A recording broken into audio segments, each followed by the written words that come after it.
Welcome inside the Bercy Arena on the shores of the Seine River in Paris, Day 5 of wheelchair basketball at the 2024 Paralympic Games. Up next, the host nation, France, battles their closest neighbors, Great Britain. Great Britain leads Group A and has looked sharp in back-to-back wins, while France has had many moments of brilliance but has not won yet. My name is Rob Snook, thrilled to be here for this fascinating contest in front of what we expect will be another packed house. You see the Group A standings. Canadians and German teams have finished their round robins. Canada right now sitting on top. Great Britain has a chance to jump past them. Now we get a chance to enjoy the Coupe de Bâton ceremony to officially launch the program. The three taps is often used in French theater, signifying the official start of the program.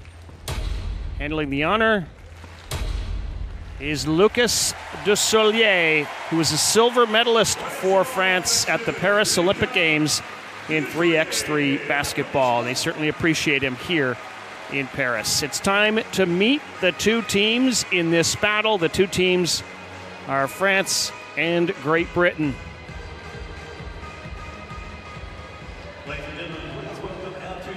Two nations have dominated European championships historically, Great Britain most recently.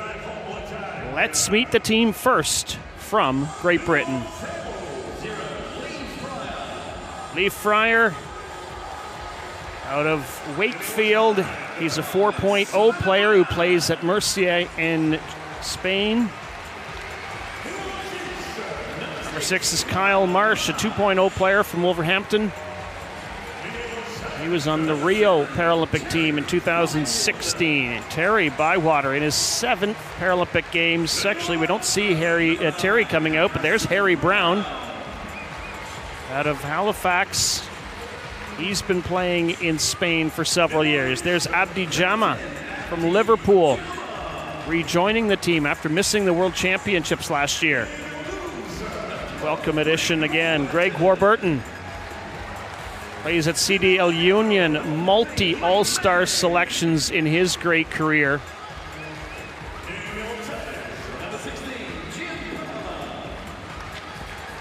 Now we're seeing Jim Palmer now. In between, we saw Lee Manning. There's the big man, the rebounder extraordinaire. Peter Cusack, Jim Palmer. Here comes Ben Fox, another player who plies his trade in the Spanish Professional League. And there's Captain Phil Pratt out of Cardiff, who's on the team in Rio. Missed the Tokyo Games, I understand, for family reasons. He's been named to the All-Star 5 at the World Championships last year. There is the coach, Bill Johnson, who's a Canadian. His assistant coach is his brother, Joey Johnson, who's a legend on his own in wheelchair basketball with 3 Paralympic golds and a silver in his distinguished career. Time to meet the team from France. 7-time European champions, Remy Bell. He's from Valence. Here's Alexis Ramoni.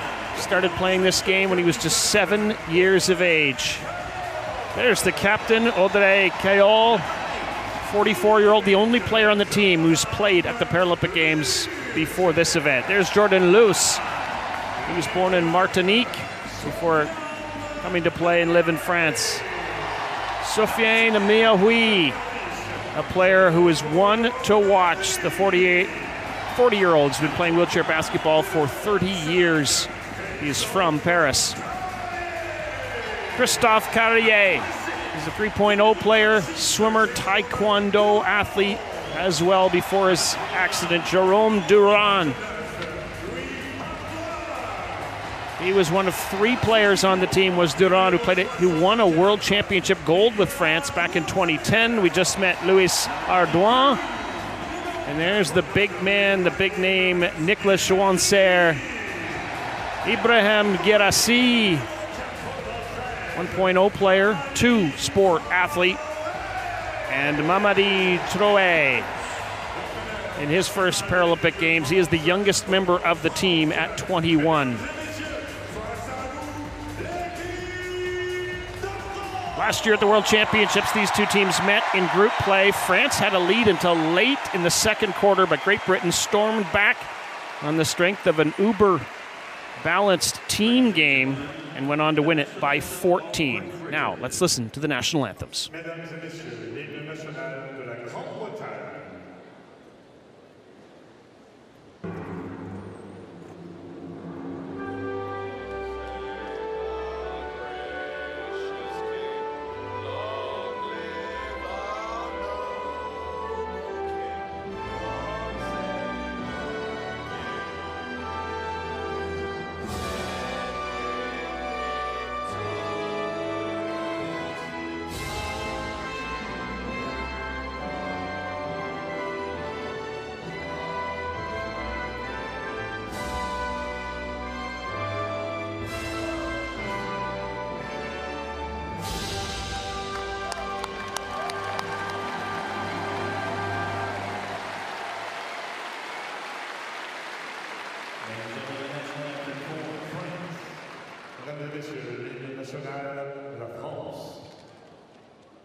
Breathtaking rendition of the French national anthem as the flag, the big flag, makes its way through the crowd.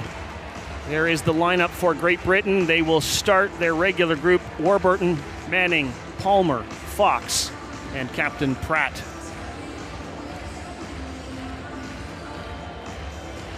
Bill Johnson's been the coach of the team since before the World Championships last year. It's been a really successful run for him. Silver medal at Worlds, gold medal at European Championships, and positioned well here. The French team will go with Remibel, Ramonet, Duran, Joincer, and Guirassy. It's a similar lineup that they used in their last game. It's actually the identical lineup they used in their first game of the tournament. Franck Bonaran is the head coach of France, hired after last year's World Championships in Dubai. Good career as a player in the running basketball game. Also coaches in the French Wheelchair Basketball League.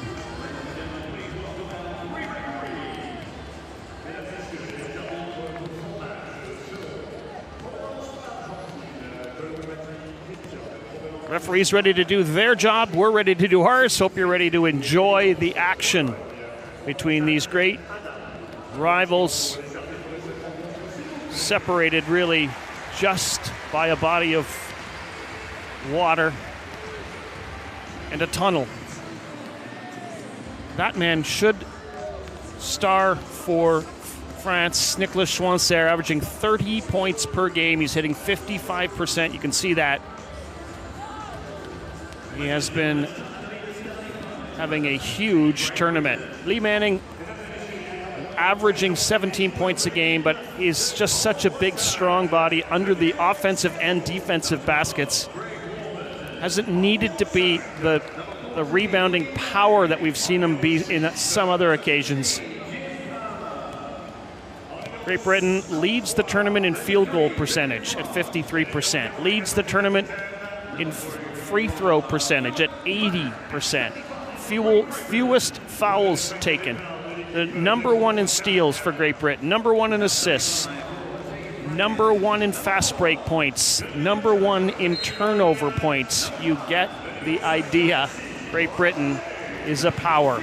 And they do it in a subtle kind of way. Number 12 there at the top, Warburton, and number 94 at the bottom of your screen, Pratt, are the ones who will coordinate and run the offense, and then so much work gets done by the likes of the players that you see out there as well. Manning under the basket, Palmer the one-pointer, and Fox, another veteran. Several of these players on this Great Britain team were together at the Junior World Championships going back to 2017 in Toronto, which they won.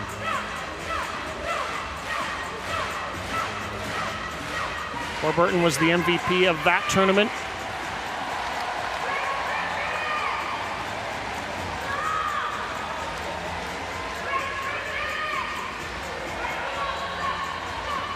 French team has really shown some signs of brilliance this week. They just haven't been able to get a victory yet. Maybe tonight is the one they get.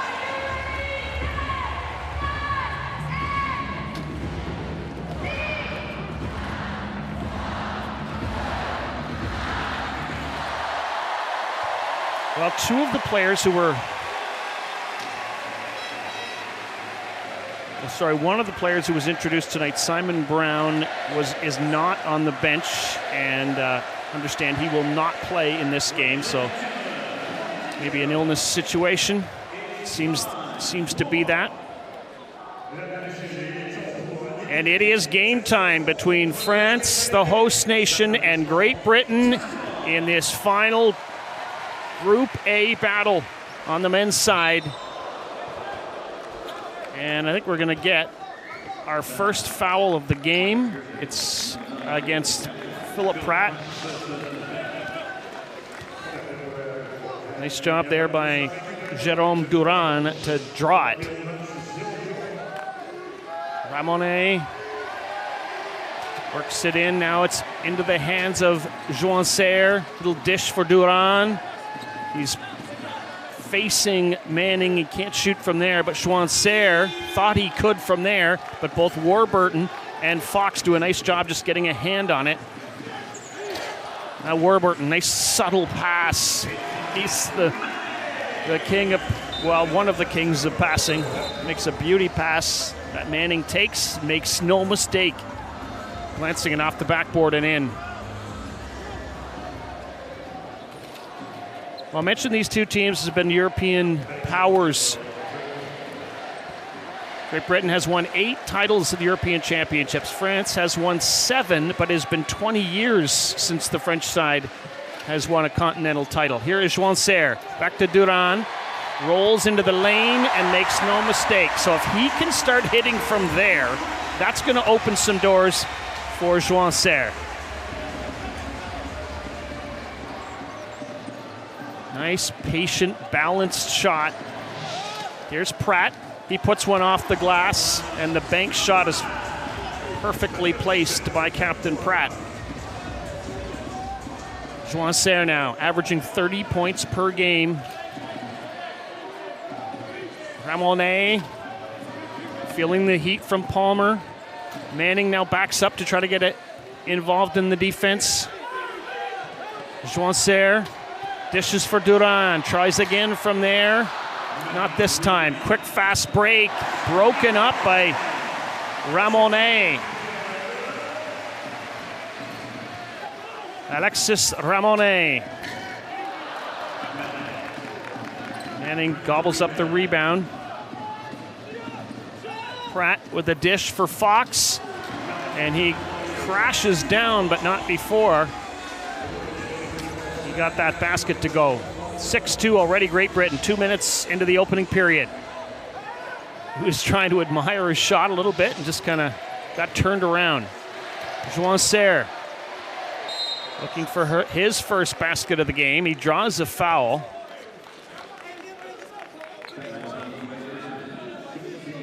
That's on Jim Palmer. Palmer has been playing at the Rhine River Rhinos in the German league, coached by American Mikey Pay. Star of the game for a long time, assistant coach of this Paralympic the U.S. team here at the Paralympic Games. Here's Juan Serre looking to get on the scoreboard.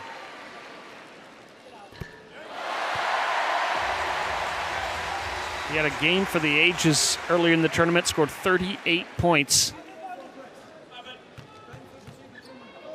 That included 26 by halftime.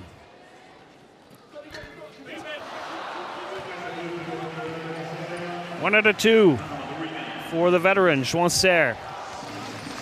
Pratt, Warburton from the elbow. Short, he's going to get his own rebound though. Another 14-second clock to work with for Great Britain. Inside for Fox, the bank shot. And Ben Fox got a couple already. Ramonet busting into the lane. Dishes for Bell. He can't finish. Manning this time chooses not to launch the long pass. Warburton. Pratt from behind the screen sends a pass across for Warburton, who's got time and space, and he nails one. And it's 10-3 GB, and already a timeout being called by France.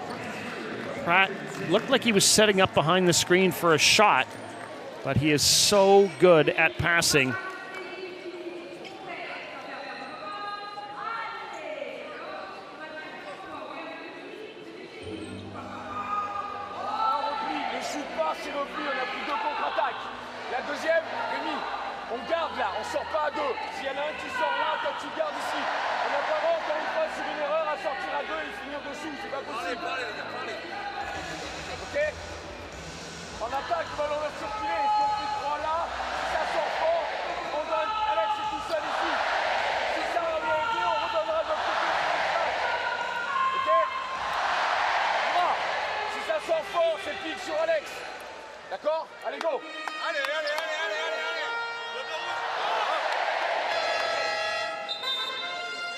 Well, the head coach, you saw Frank Guanarand,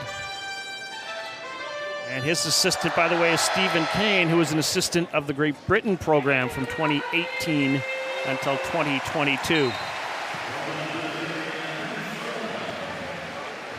Alexis Ramonet in for Juan Serre. Ramonet, time to shoot. It's a little bit, maybe too far for him, but a nice offensive rebound sets it up for Juan Serre.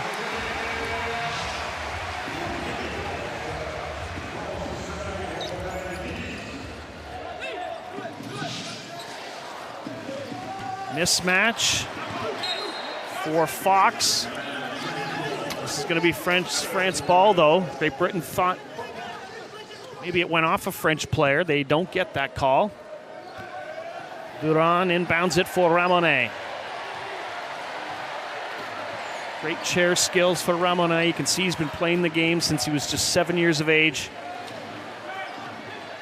Juan Serre sends it to a wide open teammate. Girassi couldn't finish, but Bale can. Remy Bell.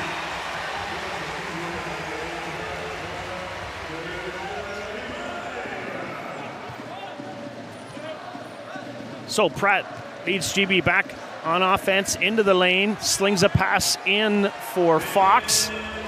And Fox has really got one going here. 6 points already. He's got half of Great Britain's points.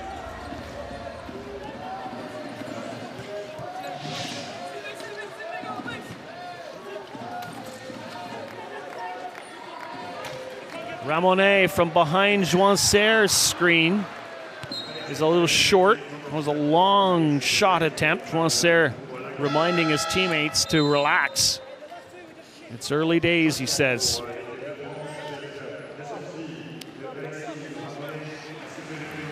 Substitutions coming in for France. Meoui.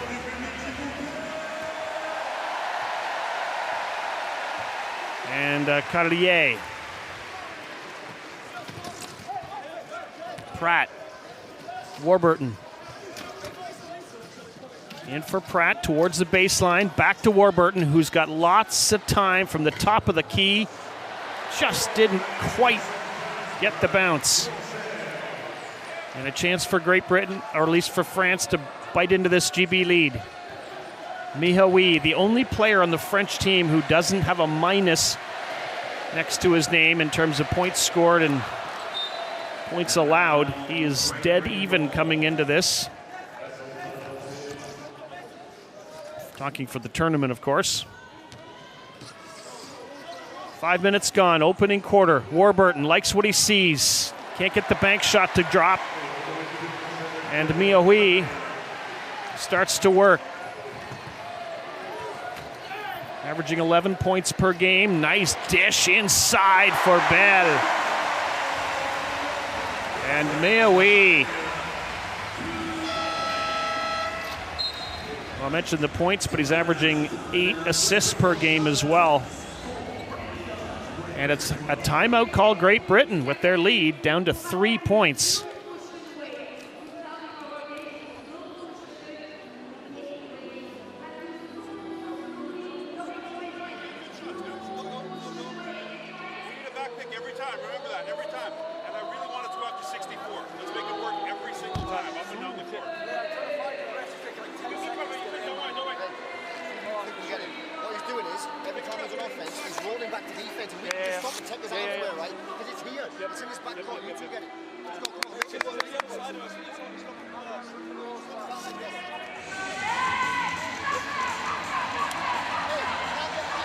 That was more about having a bit of a pause, just thinking about a couple of key messages from Coach Johnson. He says, I want you to backpick every single time. And obviously special attention on 64, Joan Serre.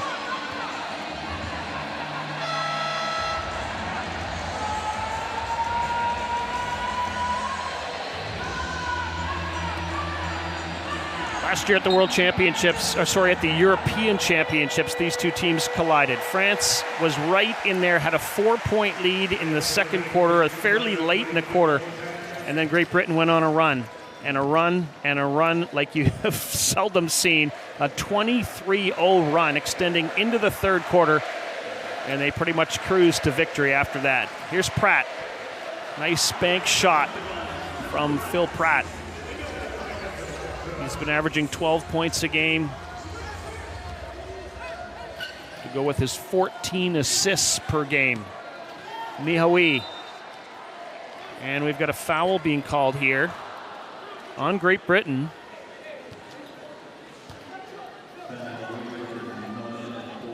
It's on Pratt. That's going to be his second.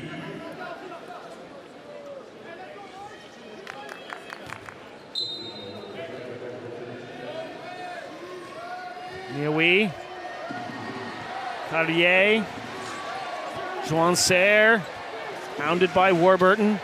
4 on the shot clock, and 3 and 2, and he's going to run out of time, and he's not happy.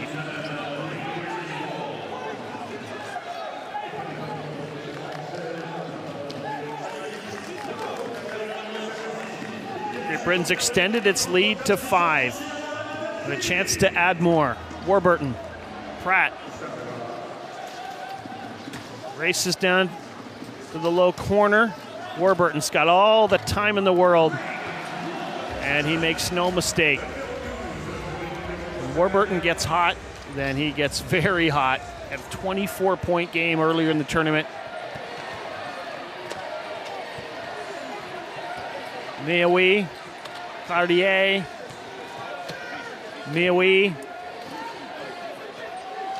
takes the 3-point attempt, wobbles out, and back comes Great Britain. Fox, Warburton. He's got Manning heading to the hoop. The no-look pass out for Fox. Warburton. Pratt. Slings it across for Warburton. And he draws the foul.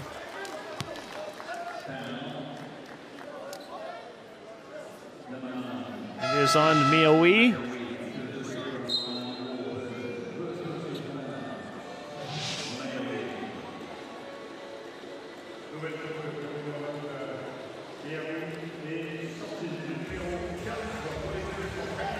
Ardouin coming back into the game for France. Bell will take a break, picking up a couple of points.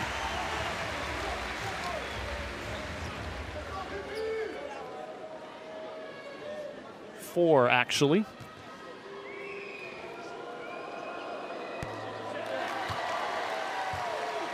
Greg Warburton was the most valuable player of the World Championships in 2018.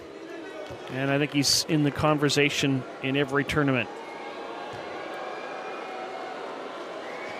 But Great Britain has developed so much depth and talent that none of their players are leading the individual statistics, and I think you want it that way because you become such a hard team to play against. Ardouin, a hard fall, and there's no foul on this play.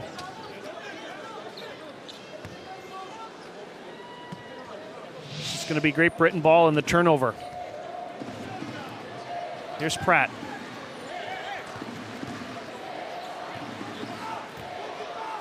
Those two working on the opposite corners as we so often see them, as in Pratt and Warburton. Great Britain draws yet another foul. This one is on Guirassy.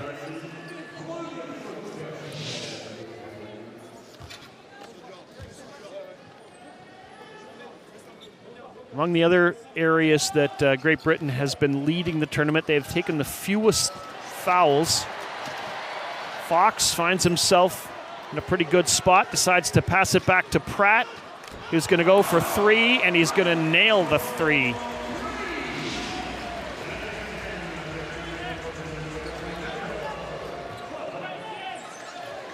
Joincer. Mioui. Ardouin. Mioui. 5 on the shot clock. Ardouin gets it to go. The and one.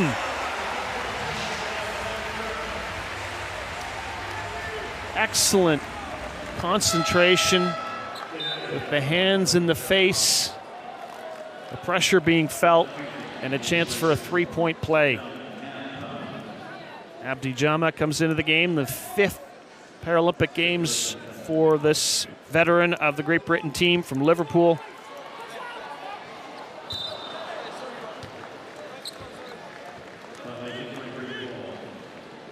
Ardouin would like to have that one back if he could.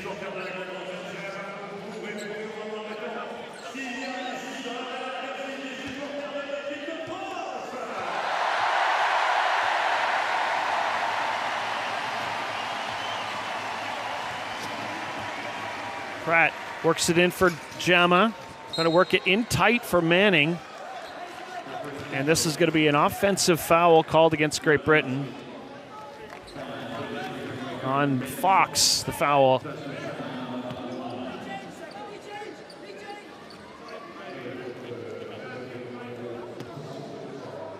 Two players in the game with more than one foul, Palmer and Pratt for Great Britain. Minute 20 to go, opening quarter. Mioui, quick kick out for Ardouin, back to Mioui. Joincer into the lane. Can't knock it in. Guirassy, nice rebound. France still can't get it to fall.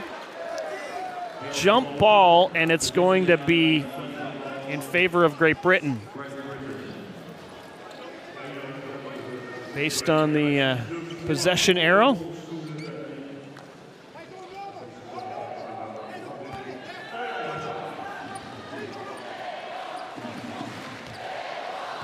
Inside of a minute to play in the opening quarter. Phil Pratt swings it across for Warburton. He sends it right back to Pratt.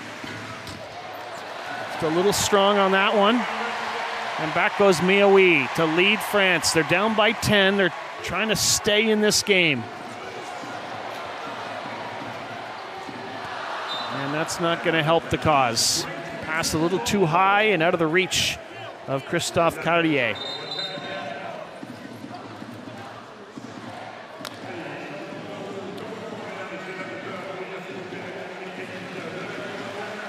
France came into this game as make it a 44% field goal shooting team. They're only at 33 right now. GB came in at 64%. Sorry, at 52. They're at 64 now. Warburton, dish for Jama. Kicks it back to Warburton. And he almost fooled his man, but he couldn't. Here's Mioui with a break. And then the follow-up by Carrier is going to get the job done.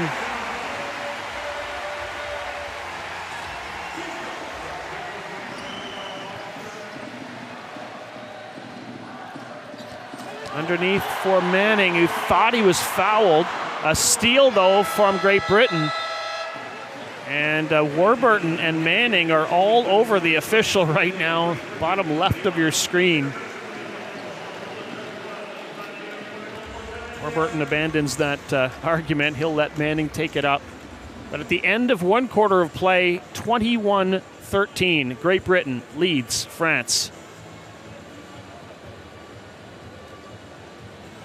Bill Johnson's team shooting 60% from the field.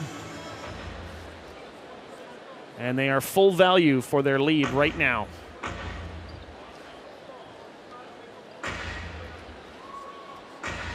There you see the numbers confirmed, 35% for France. France, though, with 3 steals. Great Britain leads the tournament in steals. Didn't expect to see that number in that direction. That's how the game started, with Manning getting fed right under the basket.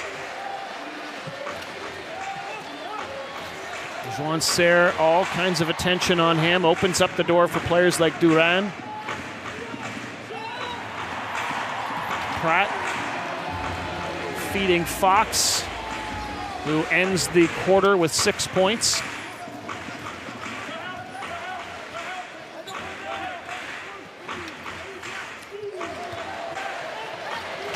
Those were 2 of the 6 for Warburton. Good second effort by the French team. They're within 8. Despite the heroics of the likes of Fox and Warburton and Pratt et al.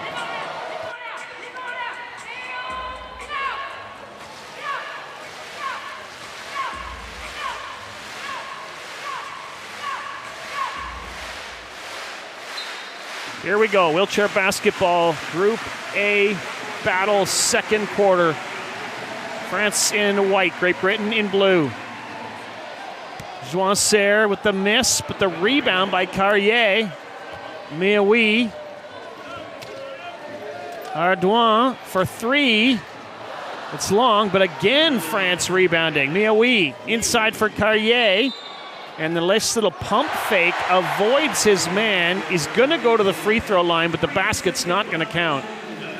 Actually, no, it's a 3-second call on France, and no basket and no free throws.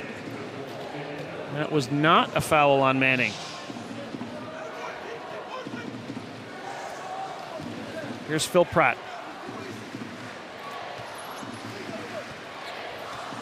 GB has made a substitution. Kyle Marsh is in the game. He takes the pass now. And it was in and out of the hands of Big Lee Manning. And when I say Big Lee Manning, I'm not fooling around. He's a big man. Got huge hands, huge arms.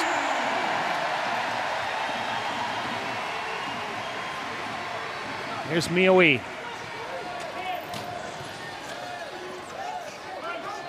Juan Serre, who's got lots of attention on him. And this is going to be France ball with 5 on the shot clock. It went off the hands of Pratt on the way out.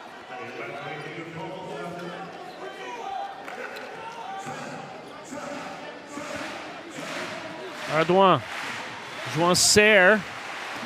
He's just getting all kinds of attention his way. And he is going to take a foul here. Good job by Abdi Jama. Juan Serre stuck at 3 points. It's his first foul of the game. He's actually going to head out. Hasn't been having very many good opportunities, and Ramonet is going to replace him.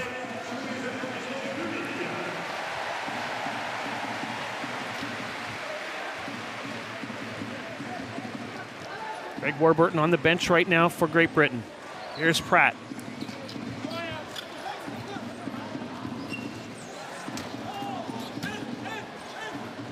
Jama. Trying to feed it in for Cusack. First-time Paralympian Peter Cusack, the 25-year-old from Coventry.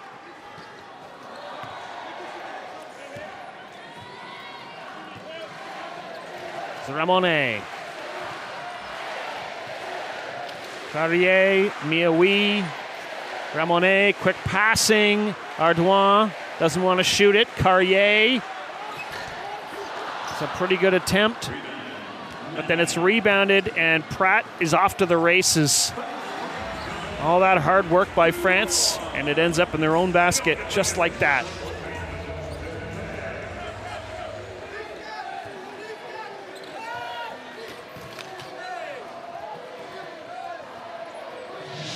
Few minutes of rest for Greg Warburton, enjoying the work of his teammates. Here's Ramonet, though. A nice conversion under the basket for Ramonet.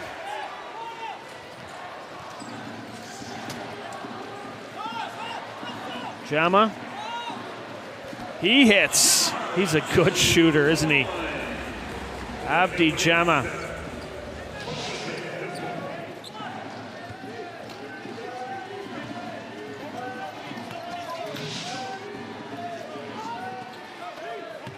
Point lead, Great Britain.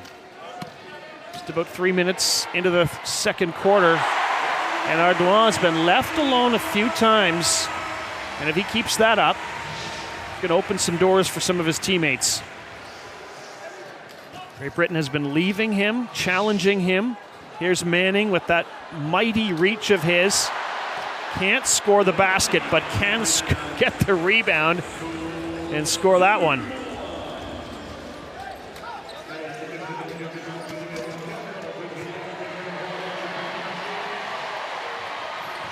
Here's Ramonet. Just jams on the brakes. Nobody there to challenge him, and he makes no mistake. France back to within 8. They need a stand here.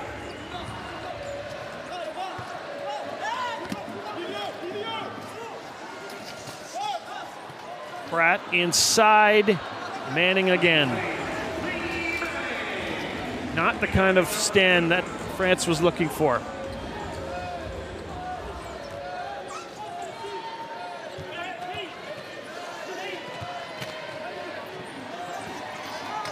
They get it inside.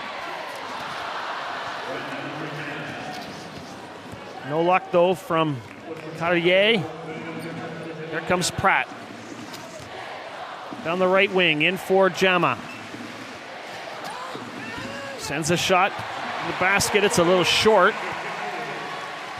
Gathered in by the French team, Miaoui.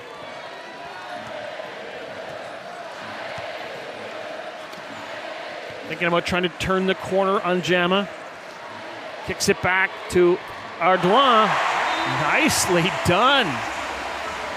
6 points now for Ardouin.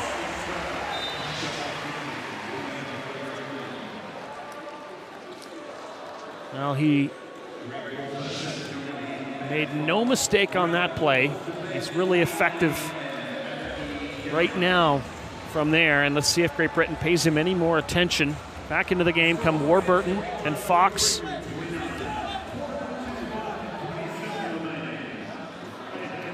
So the 5 out there for Great Britain: Pratt, Marsh, Cusack, Warburton, and Fox. Marsh has got the ball. Rebounded by Cusack. Pratt with the fake. Nice no-look back to Warburton. Gives it to Marsh. Back to Warburton. Into the paint. Nicely done. The old give and go. Here comes Ramonet. Busting in. Spinning. Firing. And it's a thing of beauty from Ramonet as we were watching the basket from the other end. Let's get another look at this play. Challenging Pratt on the outside, then spins around just to create a little bit of time for himself. And Warburton fouled in the paint.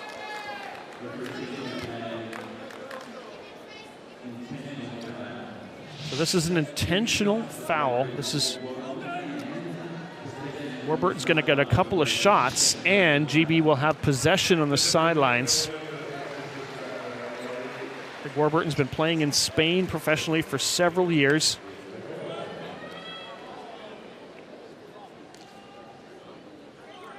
In fact, most of the players on the Great Britain team have been playing professionally in Spain. Warburton. Love the follow through. The routine is always the same in the follow through. Home crowd trying to throw him off a little bit with the flags behind, but to no avail. So Great Britain's extended its lead back to 10 and now goes back on offense.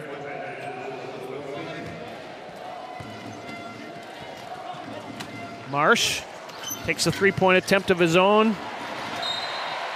And Carrier rebounds and then draws the foul. So Warburton getting his first foul of the game.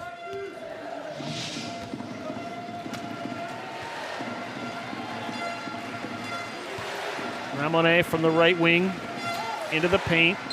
And that pass, I don't know where it was going, but it ends up on the Great Britain bench.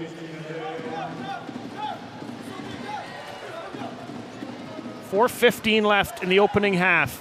Warburton takes the pass from Pratt. Slings it back for Marsh. Warburton can't get the bank shot to drop. Rebound gobbled up by France. Ardouin. And Warburton just steals the ball, or at least tries to. Comes awfully close without fouling. And it was possession arrow GB, so they get it right back again.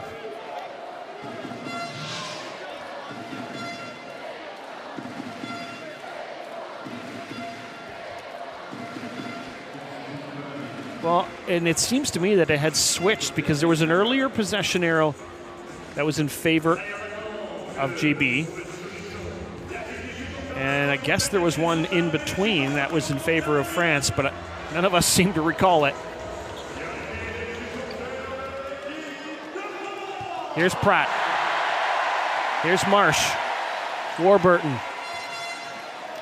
Behind the screen. Rebounded by Maui. Trying to bite into this 10-point deficit. Dish for Ardouin. Give him 8 points in the game. An impressive start for Louis Ardouin, the 26-year-old. He has quadrupled his point totals in the first two games of the week, when he had 2 points in each of them. He's up to 8 already here. A good defensive stop for France. And they're going to get the ball back. And now a chance to bite in a little further. Bill Johnson makes a move on the Great Britain bench. Manning and Gemma are going to be coming back in shortly. Ardouin. Over top of Fox. Rebounded by Marsh, and back comes Great Britain with 3 minutes to go in the half, leading by 8.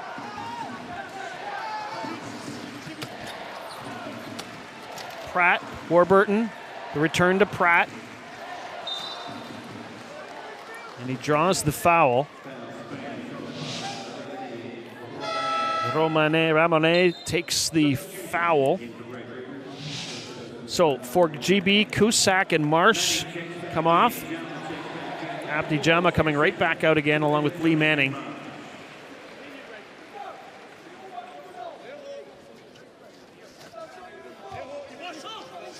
So starting lineup is back on the floor. No, check that. Jama wasn't in the starting lineup. Everyone but Jama was. Who's out there now?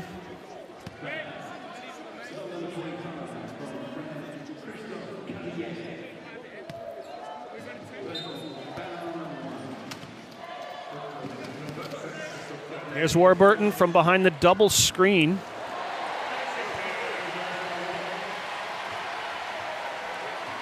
Ramonet weaves in across for Carrier. Oh, that one looked good. Made it look like he was going to pass. A decent attempt there. Here's Pratt, just holding, just sussing out the scene. Palming the ball, works it in for Warburton, and he just couldn't quite reach it. And the two have a brief chat about that. I'm going to guess it went something like, sorry about the pass, no worries, mate. Something along those lines. And I should have had it, maybe. Mihaoui. Ramonet. João Serra has been on the bench for quite a few minutes for France.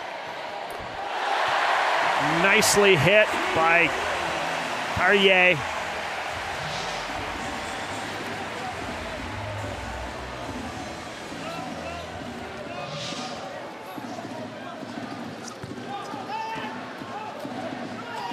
Oh, nice little give and go. Again, Pratt on the scoring end of it.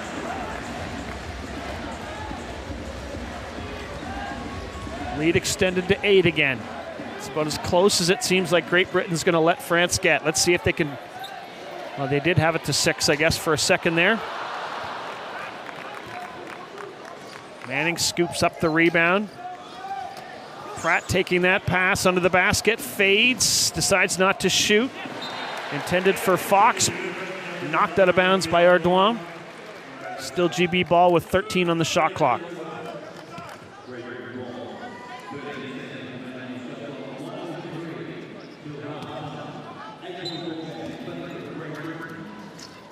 Pratt takes the inbound, an easy shot for Warburton.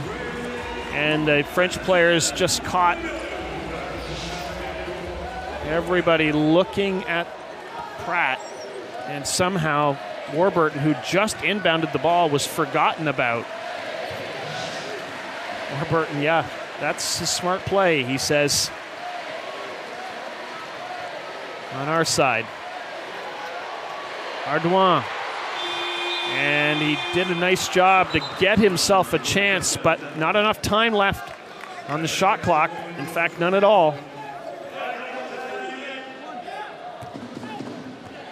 Referee Bonaran letting the referee hear his, or Coach Bonaran letting the referee hear his issues. Here's Pratt, takes all his time to make the right pass, gives it to Manning. Doesn't want to shoot it, gives it back to Pratt. Rattles in and out, scooped up by Mihaoui. Pressure from Great Britain, France escapes it. Game clock running out in the half, and it is done, and Great Britain is going to take a 37-27 lead into the locker room. They do it on 50% field goal shooting, 100% free throw shooting. And just an all-around solid game so far for Great Britain. France hasn't really gotten on track yet, but they're only down by 10. Let's see what happens.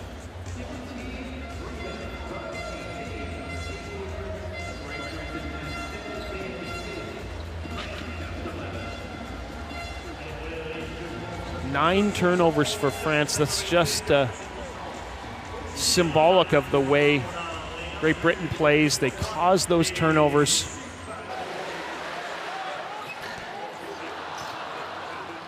Fast break, a part of the Great Britain offense, lead the tournament in fast break points. Ramonet doing a nice job getting himself available. Manning has just got that mighty reach that almost no one can match. The passing for Great Britain, outstanding. That time Warburton gets the finish on what was a pretty passing play. Mayoui using his skills, feeding Ardouin 2 of his 8 points in the half. And that was just so well done, that inbound play. The defense let it down, but France just kept on battling.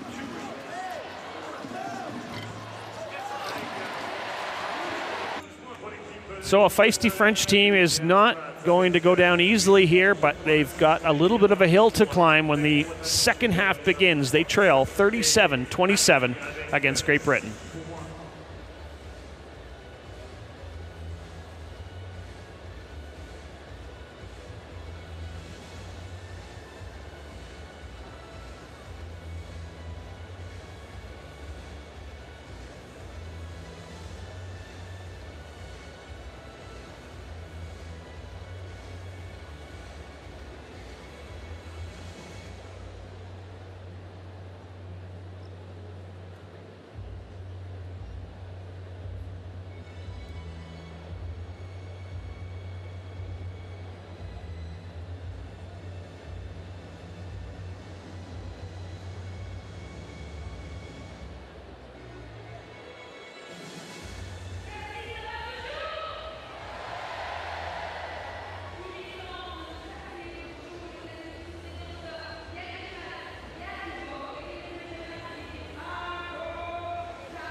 Second half coming up here in this Group A battle between France and Great Britain. Great Britain has led in field goal percentage, but a couple of interesting stats for France in this game. 6 offensive rebounds for them, just 3 for GB. 3 steals for France, 1 better than the Great Britain side. And bench points. France's players coming off the bench have outscored GB's players coming off the bench 12-2. So some positive signs for this French side. They have not got their star scorer, Juan Serre, going.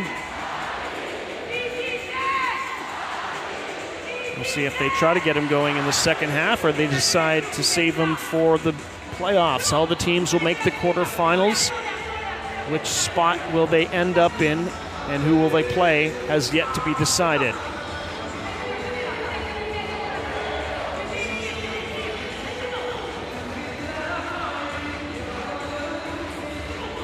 Well, the crowds inside this Bercy Arena have been just outstanding. It was chilling tonight earlier when the national anthem was sung. Coach Frank Bonaran trying to inspire his troops with some last-minute pep talk.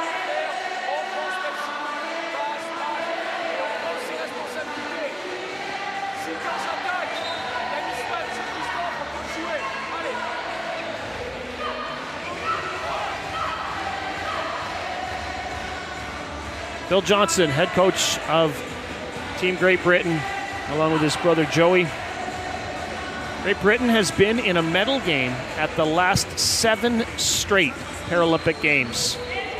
So during that time, they have won a silver once, 4 bronze medals, and have 2 fourth-place finishes in that time.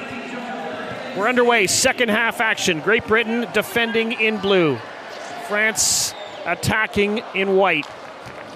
And the team rebound there eventually gets into the hands of Manning, who deals it off to Pratt. Warburton finds his range early. And France better hope that he doesn't continue to find his range.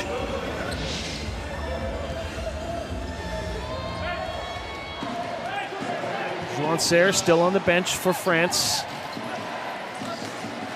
Miaoui, nicely done. Uses his speed to get himself available under the basket. And makes no mistake. Miaoui is up there with Guirassy, Ardouin, Ramonet, and Cartier.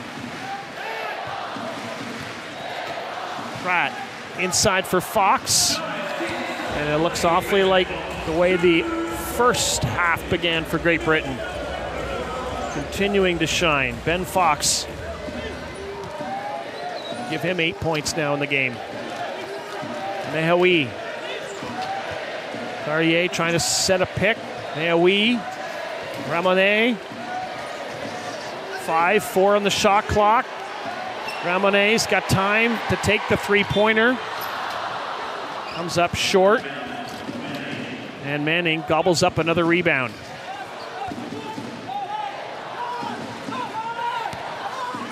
Seven rebounds in the game now for Manning. Pratt finds Manning, and he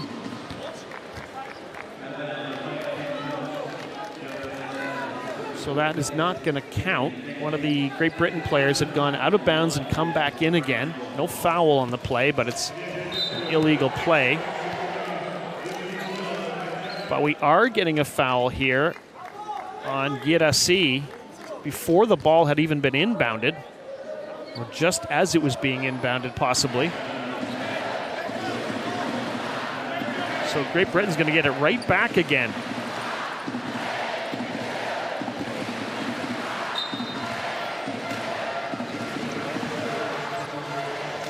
Warburton, all kinds of traffic in front of him, and he is feeling it again. 16 points for Warburton. Miaoui slashes into the paint. And off the glass and in. And the home crowd has got something to cheer about. Great skills using his hips to move his chair. He is a 3.0 classification player. Just excellent chair skills. Manning can't hit on the first, but he can hit on the second. 2.5 minutes gone by, third quarter. Great Britain has the advantage in this quarter, 8-4, and leads by 14.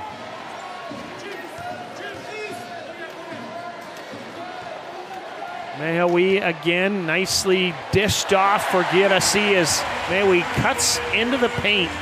And everyone thinks he's going to do the same play he did a couple minutes ago, but instead he dishes it off. And a nice finish from Guirassi. Great Britain just continuing to out-rebound on the glass, but now finally can't get it done. Mehawi, Ramonet. Carrier stolen. Good teamwork again by Great Britain. Warburton. Bounce pass across for Pratt. He's got a mismatch. Goes across for Warburton. And he hits another.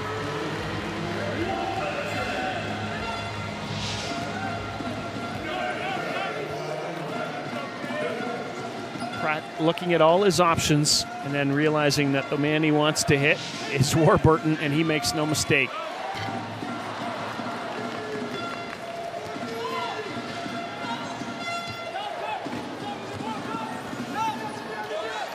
Warburton. And then Ardoin picks up the rebound. Mehawi, quick dish for Ardoin, shoveled away by Fox. It's going to be Great Britain ball. It's going to be France ball, rather. In for Carrier.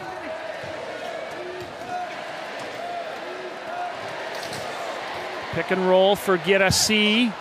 He's hoping he would get fouled. He swats it away from Warburton, but Pratt's got it.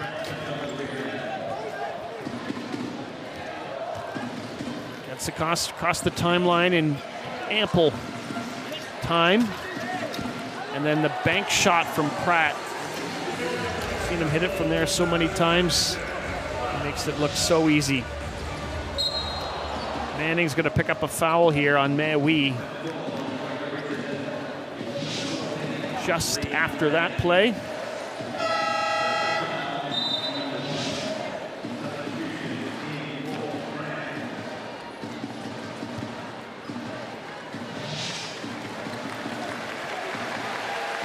Still no Joincer coming into the game for France.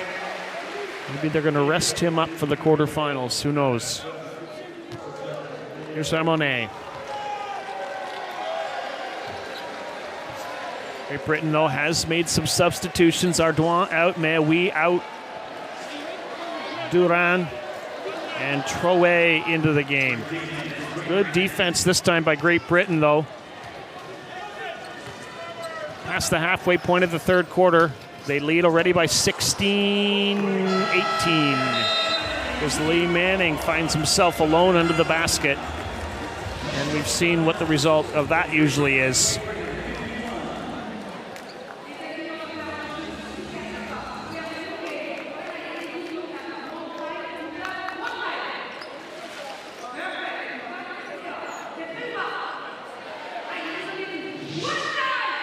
Timeout call, France. Je descends, ça sort pas, boum.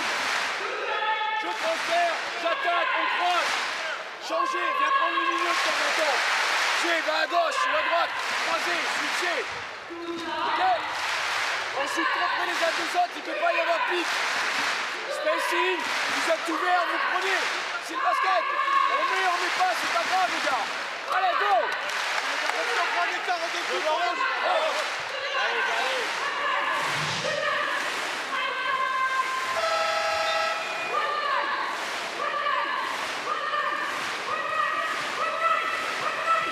Great Britain's been using all of their weapons in this game, and that's what makes them so dangerous. You can't just say one player. I mean, Warburton, obviously, super dangerous, 18 points for him.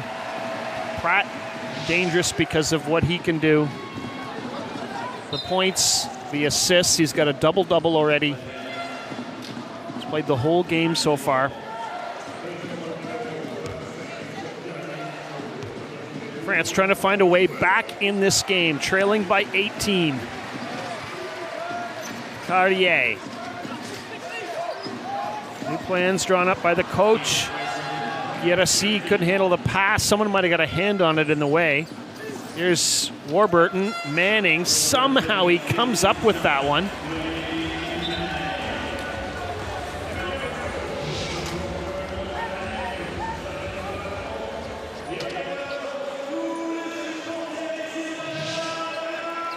Manning's one rebound away from a double-double himself. Here's Carrier. France is using their youngest player, Troé, out on the floor. This is his first action in the Paralympic tournament. See him under the basket right there, big number 93. Here's Pratt. There he is from that comfort zone again. And France is not making his life difficult. Ardouin. That's just too easy for Great Britain.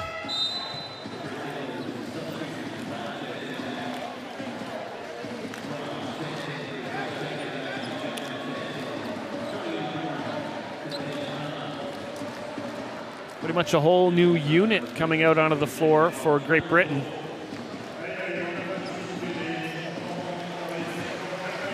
Harry Brown comes into the game. Abdi Jama comes back into the game. Lee Fryer comes in.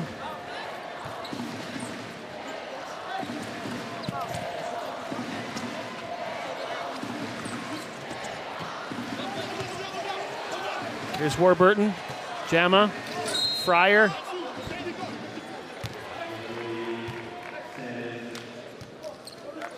We've got a foul being called here on technical on Lee Manning.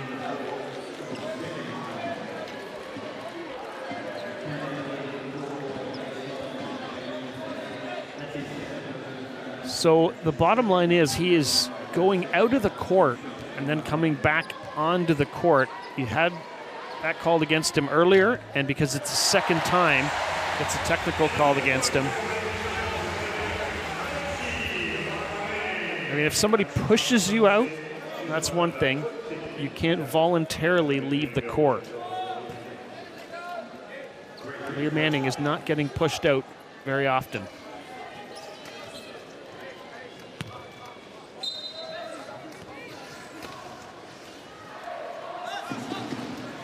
That one's swatted away by Guirassi.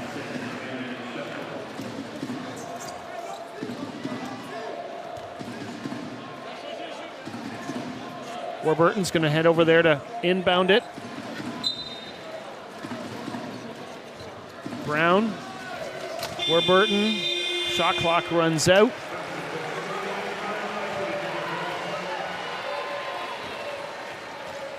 So with Great Britain leading by 19, trying out this unit that has Jama and Brown and Fryer out with Manning and Warburton. Nice little no-look pass that finds Carrier into the lane and puts it up and in.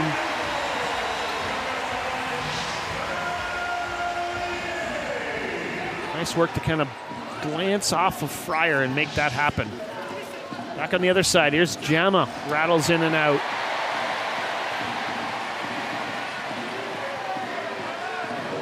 Different ball handlers now for France.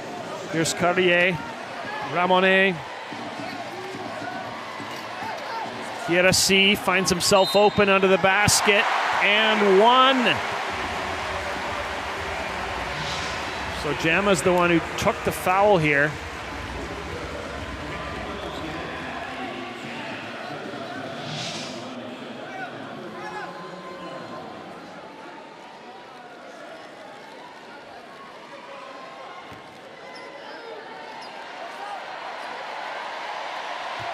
So here goes Guerassi trying to complete the three-point play, and he can't quite do it. Rebounded by Lee Fryer, the 24-year-old who plays at Murcia in Spain. One of several of those players on the Great Britain team who won that under-23 World Championship back in Toronto in 2017. Warburton, Fox, Palmer, Cusack, Fryer, all members of that team, which beat Terquier in the final. Here's Fryer behind the screen. No. Rebounded by Carrier with Manning right on him. Loose ball picked up by Duran. And then it's going to be scored, a basket by Troe. But it's not going to count. It's a 3-second call against France.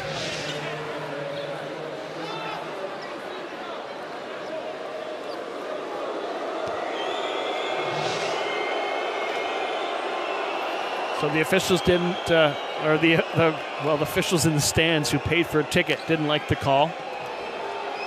Their team down by 15 points. Under 2 minutes to go in the third quarter. Lee Manning's got a flat. Equipment manager comes out. This will take all of 7 seconds, and there we go.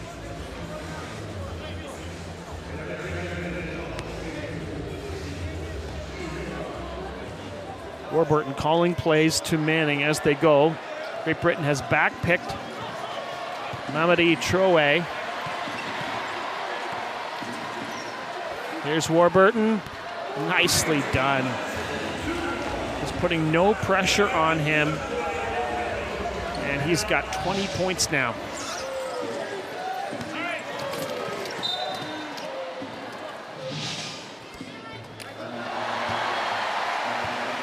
Back come France the other way. They do manage to draw a foul, but there is no basket on the play, so they will inbound it on this foul. GB's got 3 team fouls.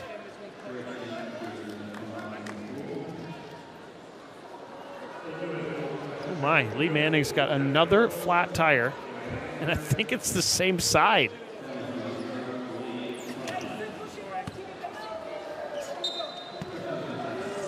Even apologizes to the official. I don't think he can help it. Here's Carrier. Dishes for Ramonet. Inside for Troe.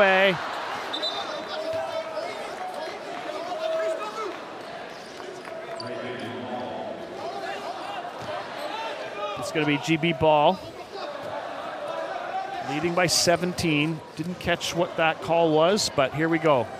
Warburton leading the offense, riding a 20-point game. Inside for Manning, almost worked, but it does because Brown comes in. Harry Brown gives it back to Manning. Basket's not going to count, but Manning's going to go back to the line again.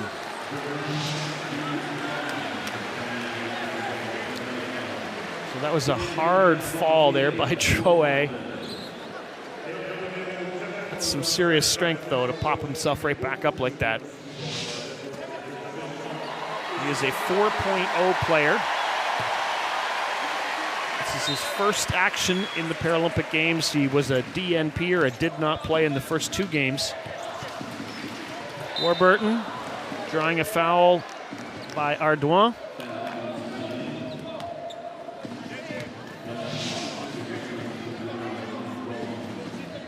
Check that. That was against Durand.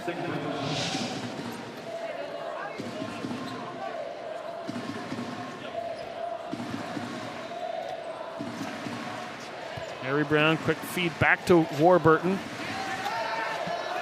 In for Brown, who's busting into the paint. He glances it off the backboard and makes no mistake. Look at this feed from Warburton. And a nice finish there for Brown. Final half minute of the third quarter. Carrier hits one.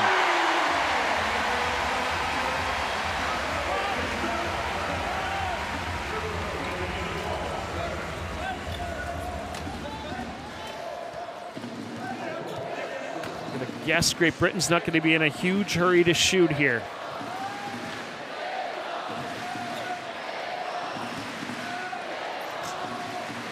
Finish off the period with one last shot and score it on a Harrison Brown bucket.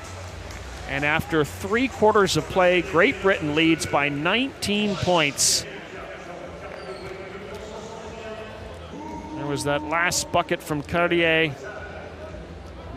And a couple of looks.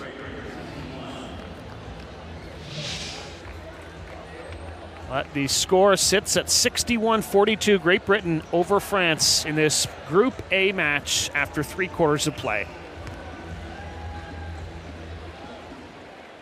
GB right back to its, actually just above its tournament average, 55% from the field. 17 points on turnovers. Teams are equal on offensive rebounds. A couple more steals for Great Britain.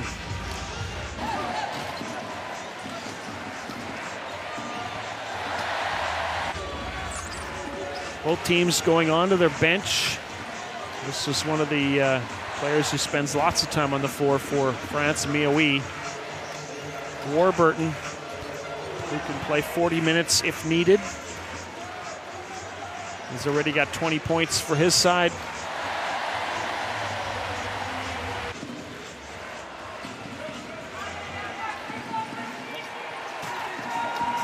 Phil Pratt's got 15 as well for Great Britain, so he can distribute, we know that, but he can sure score.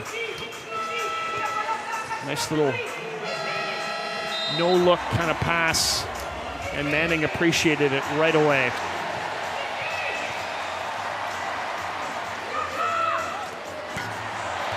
Carrier had a good look, and it was in. Some of the highlights from that third quarter, which saw Great Britain outscore France 25, make that 24-15.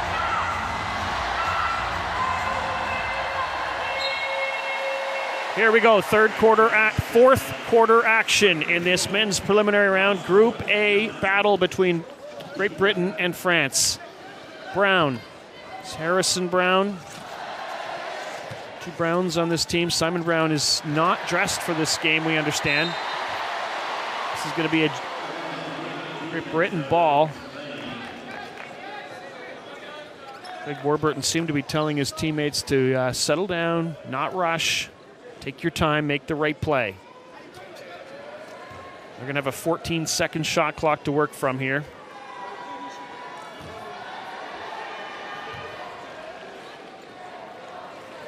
Terry Bywater is into the game for Great Britain. And he's doing what he so often does, fades back a little bit, fires.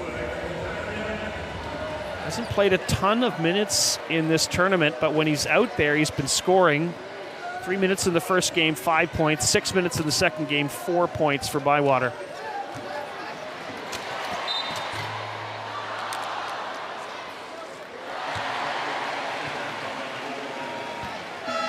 Picks up his first foul, does Terry Bywater.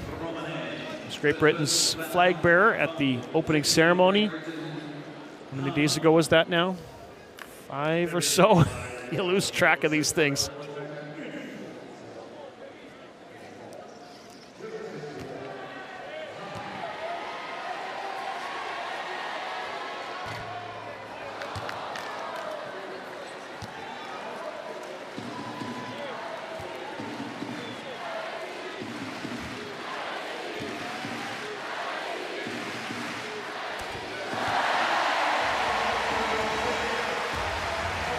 The French crowd had something good to cheer about there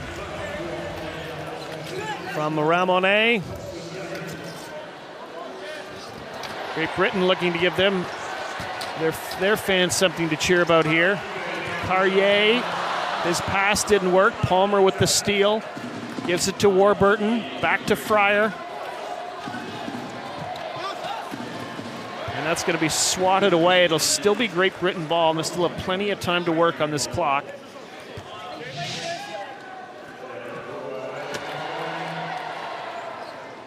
Girassi has done a nice job in this game, getting involved. 1 point player. that number 92 jersey. He's picked up some points. He's picked up 4. Got a couple of fouls even. Here's Durand.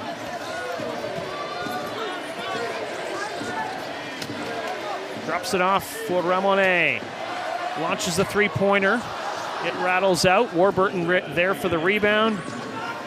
And Bywater.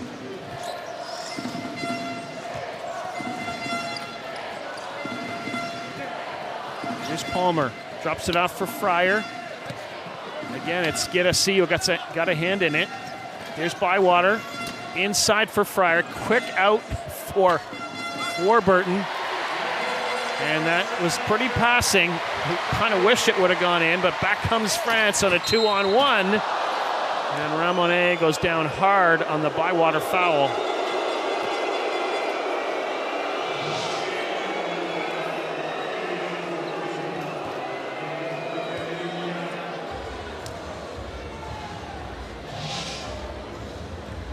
It looked kind of violent, but I don't know if it was particularly violent. Referees are going to have a little chat about it. Christian Colombati is the crew chief.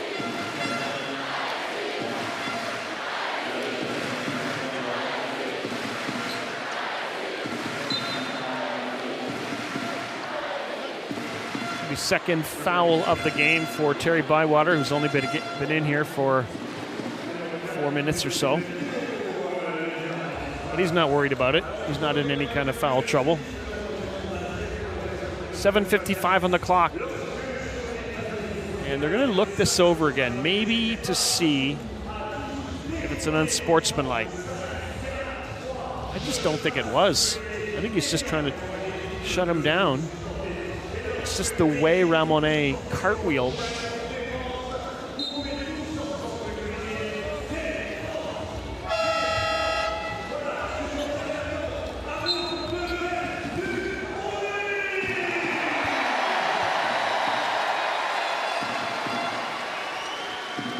It's a 20-point game, fourth quarter. Great Britain looking to improve, continue their perfect run so far at the Paralympic Games. France at the very least trying to finish strong here. Maybe outscore their opponents in the fourth quarter, get something positive going as they head into the quarterfinals. France certainly earned their spot in these Paralympic Games. Full value.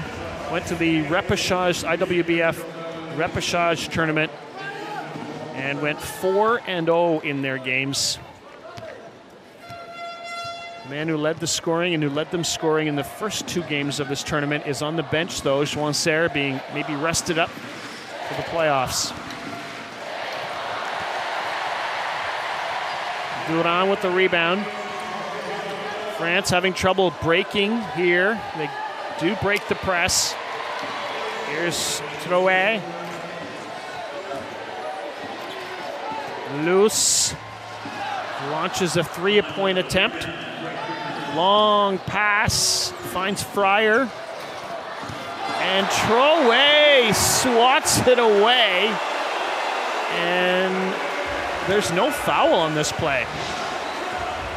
It's going to be Great Britain ball, but look at this athletic play by the 21-year-old.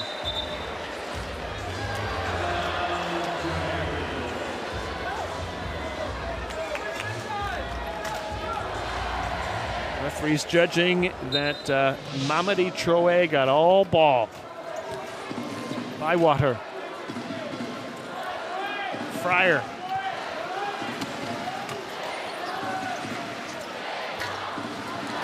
Rattles in and out on the shot from Marsh.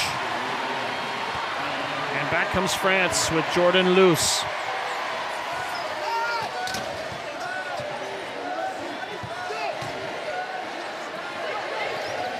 Trying to find someone open. Feeds it to Remy Bell.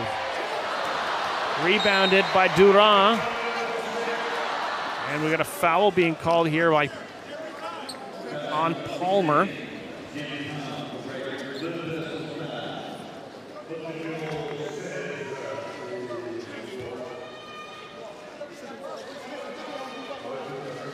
Just one of the French players is in double figures right now. Carrier's got 10 points. Ramonet is on 9.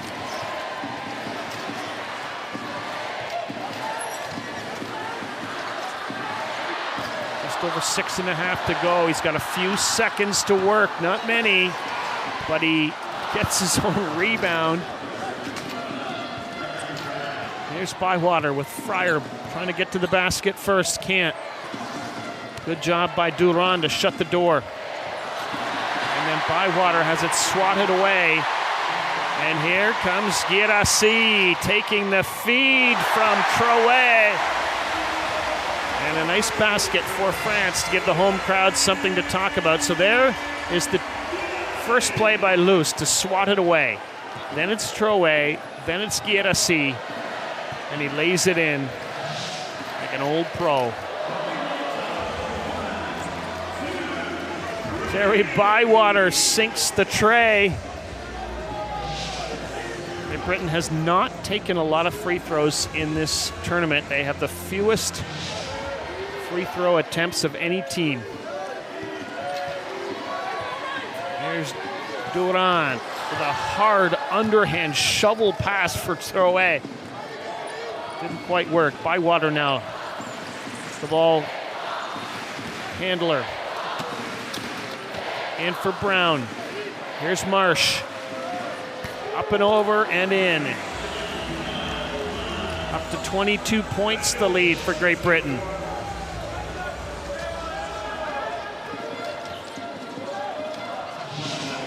Warburton and Pratt and Manning all on the bench for Great Britain. All the players getting important minutes here, helping with their confidence for when they're needed in those important moments. Here's Remy Bell. Nice little feed for Durand. He's one-on-one against Marsh. Waits for some help. Works it in for Trouet. And it's rebounded by Great Britain.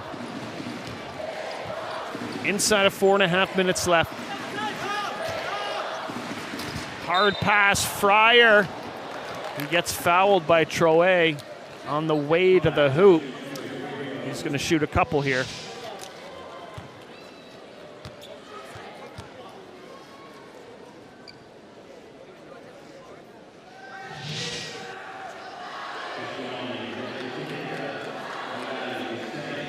So Lee Fryer goes to the line. Chance to get his first points of the game. Uncontested. We're going to do a video review here. It says crew chief Christian Colombati takes one of his umpires with him, Adam Frunchak. They're going to have a look at the video.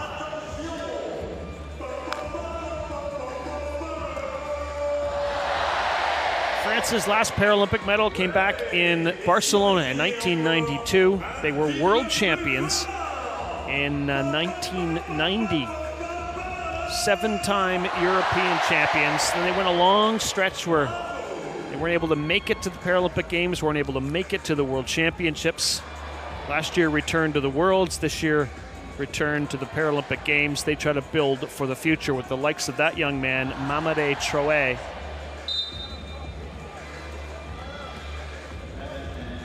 It's an unsportsmanlike foul called on Mamadou. He's been playing with a lot of passion and energy.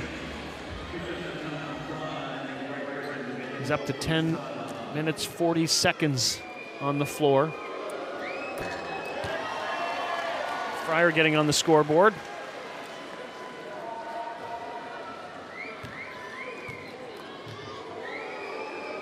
Great Britain has used all of their players in this game who are dressed. We were told before the game that Simon Brown was not dressed, and he's the only one who hasn't appeared in the game. And of those who have played, only 2 have not scored a point. Here's Marsh. 3-point attempt. It's short, but he's going to get his own rebound and a new 14-second clock.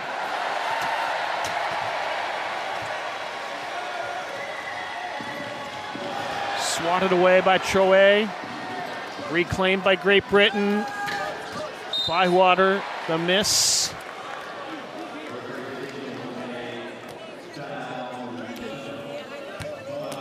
So Bywater's going to go to the line. See if you can see, yeah, the foul right there, I guess.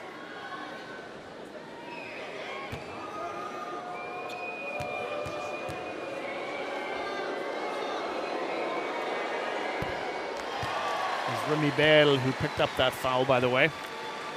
And his 4th personal.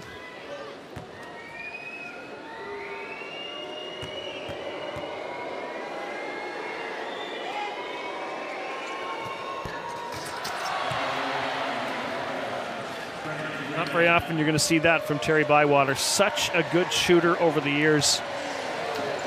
And we talked about all of those medal runs that Great Britain has had. And I believe he was part of all but one of those.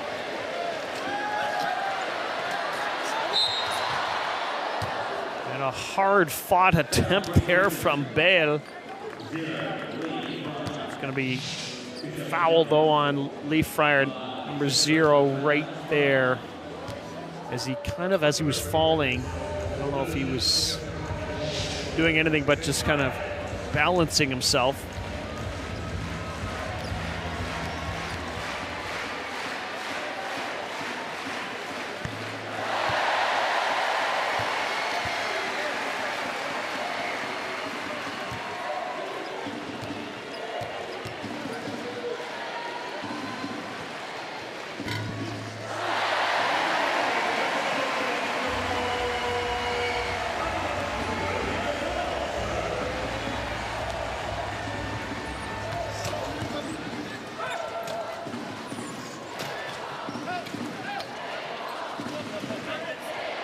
Bywater, 3-point attempt.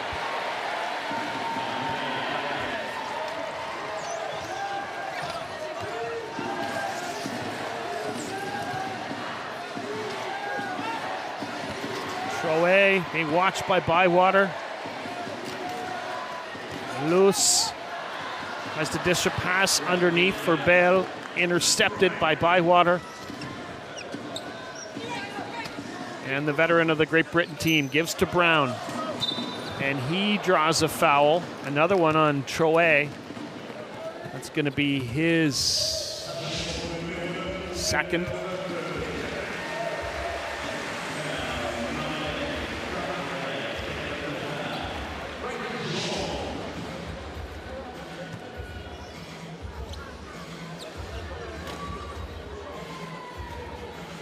Well, both coaches fully cognizant of the fact that their next game will be the quarterfinal. And they don't want anybody hurt. They also want to get some of these players who've been on the bench some confidence in case they are needed in key moments. Nice pass that finds Bywater under the basket, and he makes no mistake. It feels good to get that ball to go through the hoop.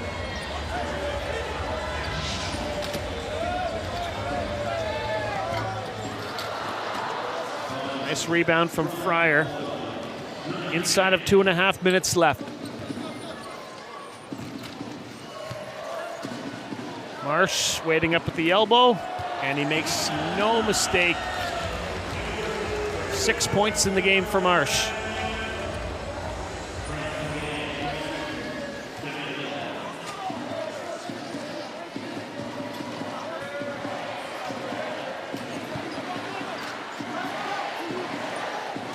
Loose. Waits for Bywater to go back down, and then shoots, and then scores.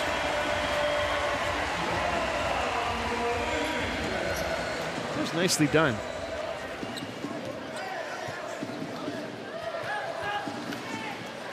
Fryer takes the pass and then returns the pass to Bywater. It's swatted away by Bell. Britain ball with 10 on the shot clock. Nice job there to swat it away without taking a foul on the play. Inbounded by Marsh. And then Bywater nails it. A long 2.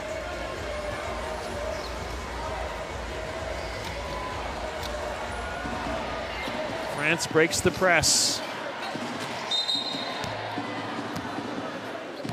Shot missed by Luce.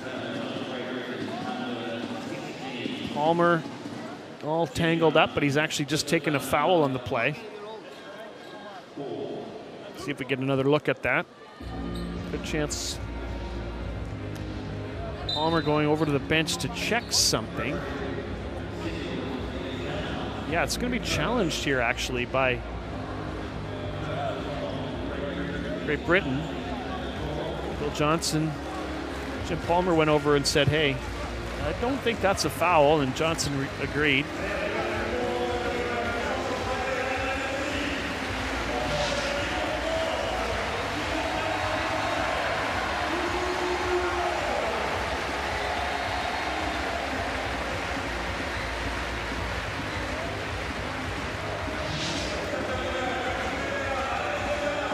Yeah, I don't think that's going to be overturned, do you?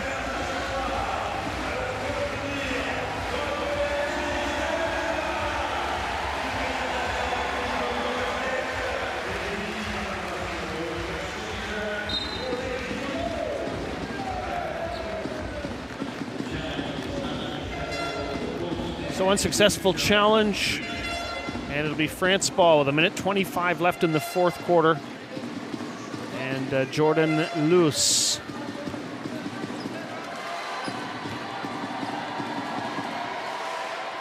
Used to compete in the sport of athletics, or para-athletics, if you will. Taking some of that skill and speed into the wheelchair basketball game. This is both, though.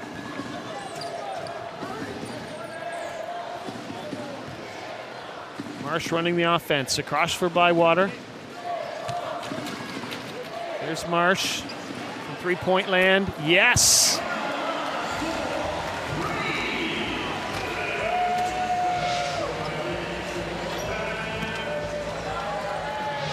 All kinds of pressure being put on by Great Britain.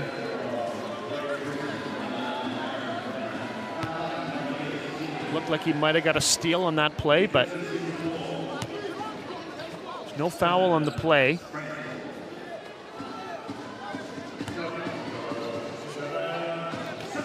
France trying to make life difficult for the likes of Brown and Palmer. Back picked them. Less than a minute to play now in this one. Cross-border battle between Great Britain and France. Hasn't been as close as a lot of the home fans certainly would have hoped it would have been. Here's Marsh cutting into the lane, drops it back for Bywater, and he is feeling it. Terry Bywater. He's into double figures now and beyond with 13 points after that three-pointer. Duran. Here is Luce.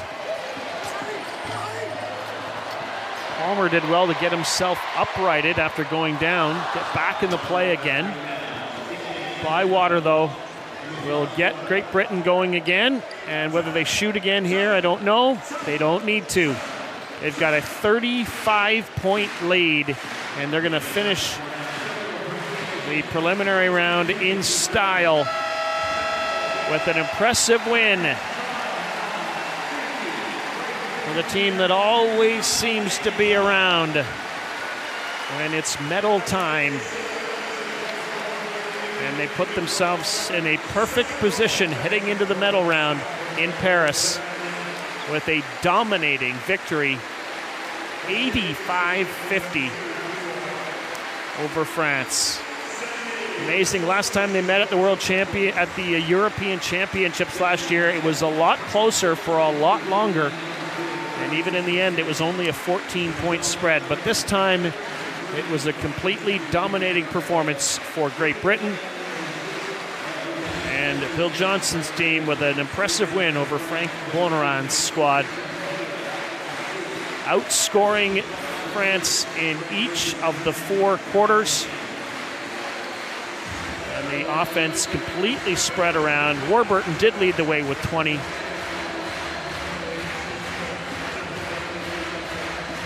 But it's an impressive win for Great Britain. Make no mistake about it. 85-50, they take it over France.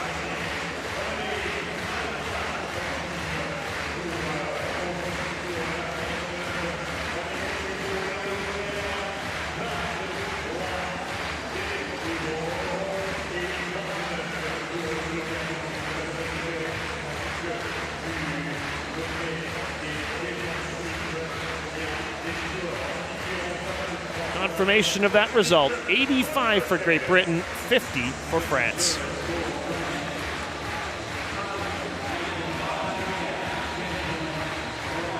.54% from the field, virtually the same as their percentage coming in. That's the kind of team they are. The 9 steals certainly jumps out at you. The points off of turnovers jumps out at you.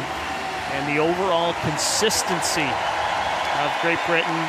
20-point performance from that man, Greg Warburton. Double figures for Bywater, Manning, and Pratt. Points for all of 2 players on Great Britain. An impressive victory, to be sure. They finished the Group A standings with a 3-0 record and will play the 4th place team from Group B.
Dominance from beginning to end for Great Britain. Team that was a bronze medalist in Tokyo 3 years ago was a silver medalist at the last World Championships and was a gold medalist at the Worlds before that. A team that always seems to be around at the time for the medals. They're going to go into the medal round here with a perfect 3-0 record. An impressive win, to say the least. 85-50, Great Britain over France.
médaille d'argent au championnat du monde et à Rio en 2016. Médaille d'argent au championnat du monde de Toronto en 2014, à Birmingham en 2010, après le féminine de l'année en 2018 et reconnaissance pour ses réalisations en 2012 et 2016. Des statistiques parisiennes sur ces Jeux paralympiques. 30 points par match, 8 passes décisives, 14 rebonds par match, avec une extraordinaire capacité de dominer offensivement et défensivement sur le terrain. Elle change la donne et les Pays-Bas devront l'arrêter s'ils veulent gagner ce match. C'est pourquoi Marek Miller et la joueuse allemande à surveiller. The player of Germany is now the number 4 Veronica Miller, just 25 driver, an absolute star for the team. One of the most decorated players in the sport, bringing her experience and skills to the German team here in Paralympics 2024. A two-time Paralympic gold medalist, her ability to control the game is unmatched. So far, she's been able to do 20 points a game, leading her team with her offensive prowess and defensive skills. Miller proves to Germany's West to be playing in top 90 here as they vie for a gold medal. Her accolades, Paralympic gold medalist in 2012, silver medalist in Rio, World Championship silver medal in Toronto and Birmingham, voted female athlete of the year in 2018 and recognized for an outstanding achievement at the Paralympic Games in 2012 and 2016. Paralympic statistics, 32 points a game, 8 assists and 14 rebounds, with her extraordinary ability to dominate the offensive and defensive end. The game changer she is, the Netherlands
And welcome inside the Bercy Arena. It is day 5 of the Paris 2024 Paralympic Games Wheelchair Basketball Tournament.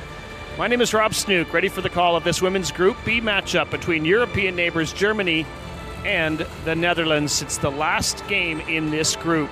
Netherlands, the defending Paralympic, world, and European champions on top of the pool against a Germany side which has a win and a loss so far in Paris.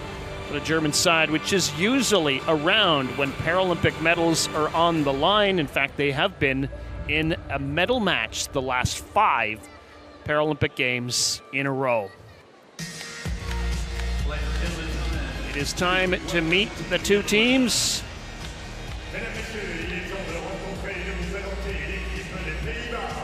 Let's meet the team from the Netherlands first. They were gold medalists in Tokyo in 2021. There is Ilse Arts. She's a forward, a 1.5 on the classification scale. There's Sylvana van Hees, a 1.0. There's Lindsay Freelink. Made her debut in 2017. She's won a gold in every tournament since. There's Jitske Visser, the 5th Paralympic Games for her. She stars on and off the court. There's Julia van der Sprong. She's also been winning golds throughout her career and pretty much nothing else. There's Bo Kramer, superstar on the team. There's Zina Vimahova. Cher Korver in her 7th Paralympic Games. Saskia Pronk. Where's the number 12? She's a 1.0 forward. 41-year-old, made her debut back in 2010. There's the captain, Carina de Roy. 44-year-old in her 6th Paralympic Games. The flag bearer. There is Mariska Beyer, the MVP of the 2018 World Championships. And Jelona Post from Utrecht, the 22-year-old 1.0 guard for Gert van der Linden's team. Coach played over 500 games for the Netherlands. He won a gold as a player. He's won a gold as a coach. 5 European golds as a coach. Let's meet the team from Germany. There's the captain, Mareike Miller. Gold medalist at the London Paralympic Games in 2012. 3 World Championship medals. There's Svenja Erni, the 3.5 player, former swimmer who switched over to wheelchair basketball in her 1st Paralympic Games. There's Katharina Weiss in her 2nd Paralympic Games. Plays for RSV Landil. Here's Anna Potsvold, 3-time Paralympian. There's Vanessa Erskine. She's got a Paralympic gold medal to her name. Won it when she was representing the U.S. in Rio. Amanda Fenriotis, who plays for Tübingen in the German league. There's Maya Lindholm, gold medalist for the team in London. There is Lindholm. And there's Natalie Passawan, plays for Donetsk, the Dolphins in Trier. Svenja Meyer, averaging 8 points a game, 2nd leading scorer for the team. And there is Lily Rose Selleck, 21-year-old. 1st Paralympic Games, and there's Mary Kier in her 1st Paralympic Games, the former artistic gymnast for Dirk Passawan, longtime national team player for Germany.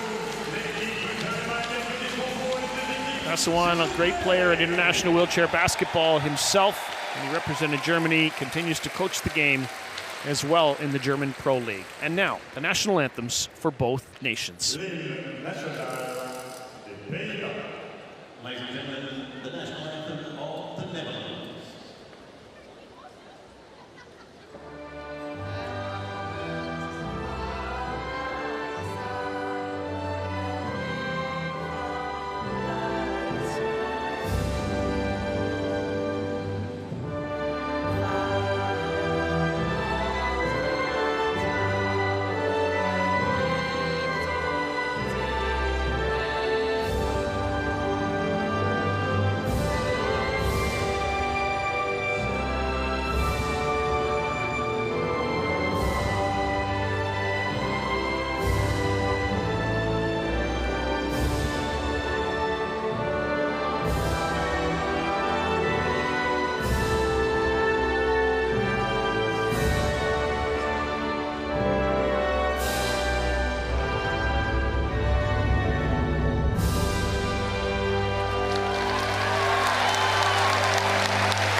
The national anthem for Germany.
You look back in Athens in 2004, Germany was in a medal match there, wound up losing in the bronze.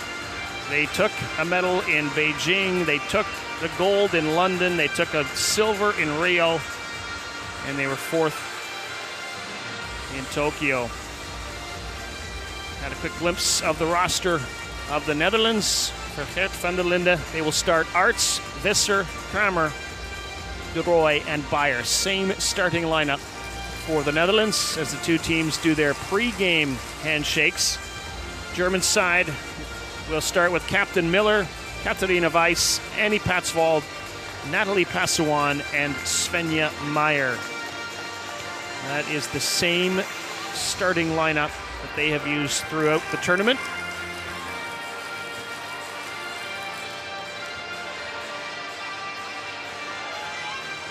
This German team prepped for the tournament with 3 games in the Netherlands, in Arnhem and Papendal. Lost all 3, but Coach Passawan talked about, was quoted as saying he saw some improvements and did some things better throughout. They'll need to be even better here if they're going to challenge the European, the world, and the Paralympic champions. Maritzka Beyer has been putting up huge numbers and is capable of huge numbers. 34 points in her last outing, 28 in the game before that. And that works out to an average of 31 points per game. Marijke Miller, same kind of area code, 39 points for her in her last outing, and had 21 in the game before that. Is capable of huge offensive performances as well.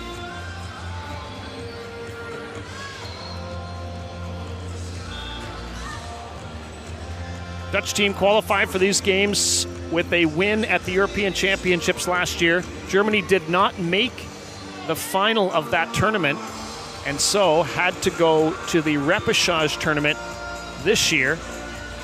And they were hugely successful in that tournament with lopsided wins over Thailand and Algeria and Australia and France.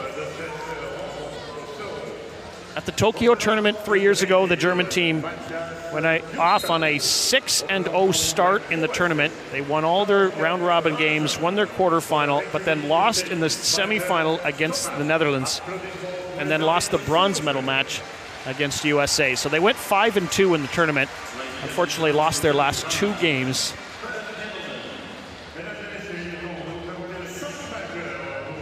Interestingly enough, the Dutch team lost 1 game in the preliminary round in Tokyo, and that was against China, but then got their payback in the final with a win over China in the gold medal game. Arts and Visser and Kramer and De Rooij and Maritzka Beyer are your starters, with Miller, Weiss, Patswold, Passawan, and Meyer.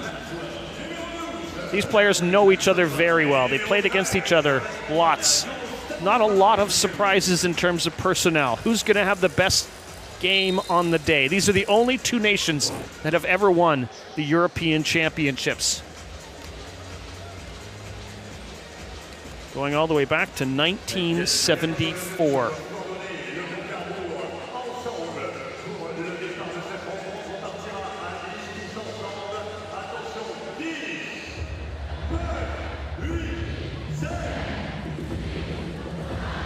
It is game time between the Netherlands and Germany. Netherlands wearing their orange jerseys.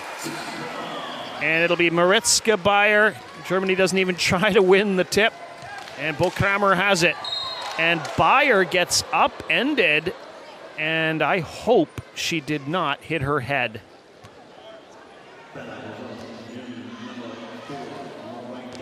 Marika Miller was the one who took the foul. Maritzke Beyer, slow to get up here. And Gert van der Linde wants this to be reviewed as an unsportsmanlike. Miller trying to offer up her olive branch. But they are going to review this. Gustavo Matias is the crew chief for this game. We're only 6 seconds into this game.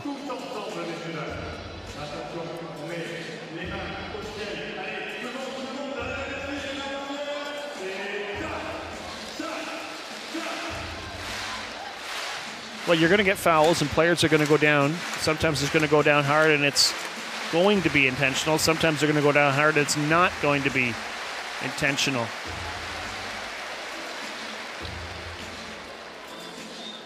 Now Beyer's smiling. You can't see it on your screen, but that's a good sign. Oh, she's got a bit of a whack on her forehead. There comes that smile out. Maritzke Beyer, the 33-year-old MVP of the 2018 World Championships, does play professionally in Germany.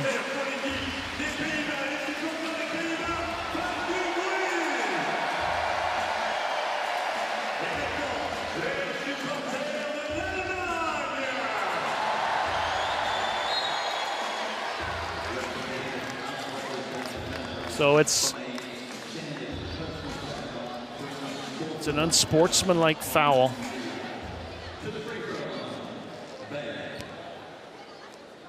Maritzke Beyer is going to shoot the free throws here.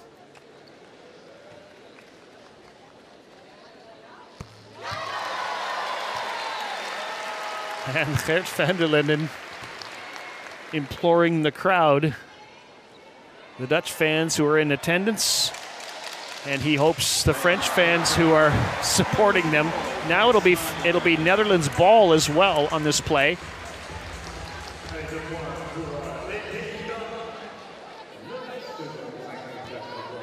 Both teams have their biggest players, Beyer and Miller, who they know they don't want to allow near the basket.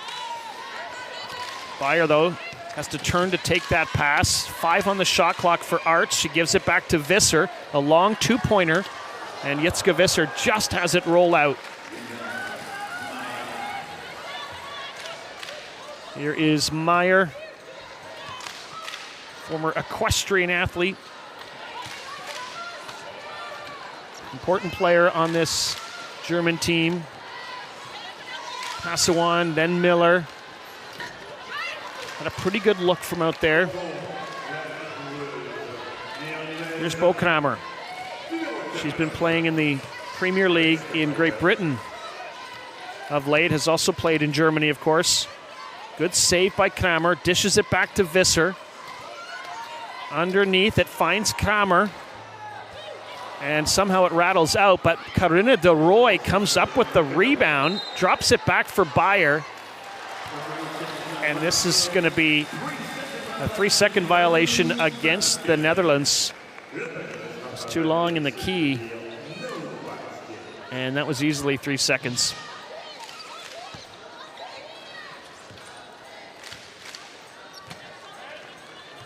So Germany looking still for its first basket.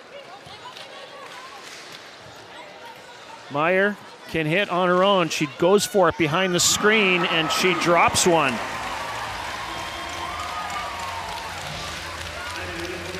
Meyer, who made her debut with the German national team back in 2018.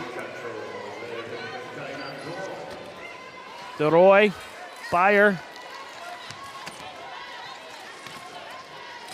Visser, Kramer. Nicely rebounded by Arts. Here's Bayer for Kammer, who's got time and space. Too many weapons on the Dutch side. Great passing as well. Eventually, Bayer finds Kammer, unchallenged virtually. Svenja Meyer. She's a 2.5 classification, a guard. Here's Miller. Launches one up. Marika Miller still looking for her first.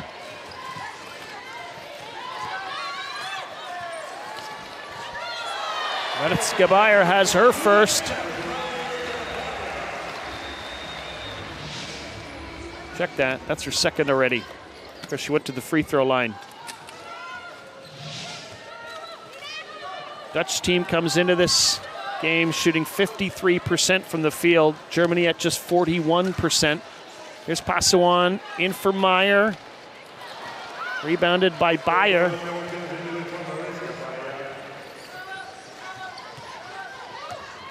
And here's Arts.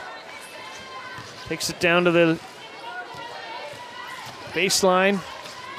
Underneath for Bayer. The spinner is good.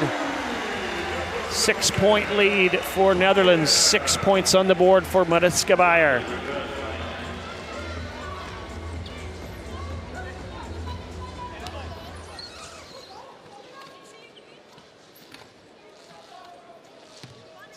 Well, you wonder how much time these star players are going to get with the quarterfinals looming, not tomorrow, but the day after.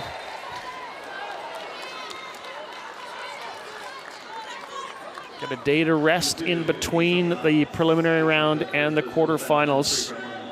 But how much time do you want your big stars to have played going into that? Here's Annie Patsvold. She was with the team in Rio when they took silver.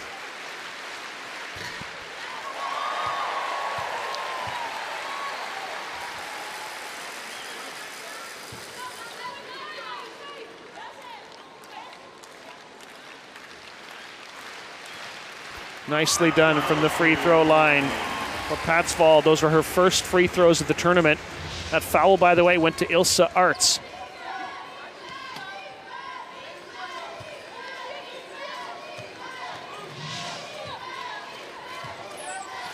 Daroy in for Bayer, fades and fires, rattles out. Nice team rebounding done there by Germany. It was Patsvold who swatted away into the hands of Meyer. She can't hold on to it.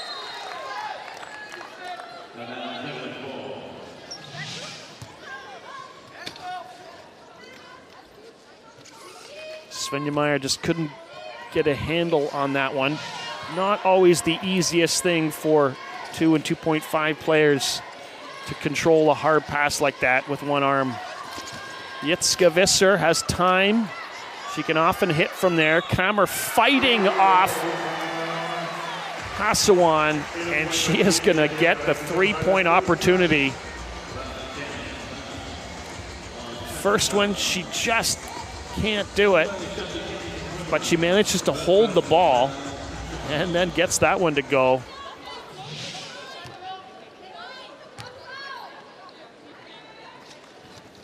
And it's a three-point play the old-fashioned way for Bo Kammer. Gets the basket, gets the free throw. 11-4 lead Netherlands, 4 minutes into the game. Patsvold denied by the basket. And Kammer, ill-advised pass there. But having said that, I think Daroy was tied up. And it's a foul call against Svenja Meyer.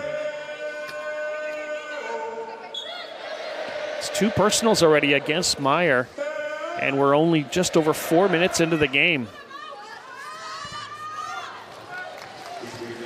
Passawan collects the rebound. Into the hands of Katharina Weiss.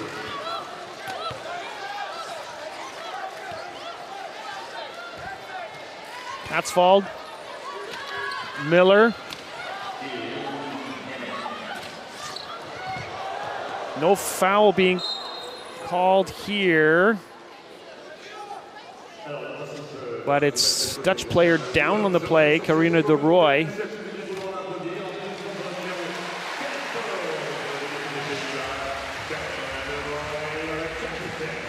De Roy's going to inbound the ball.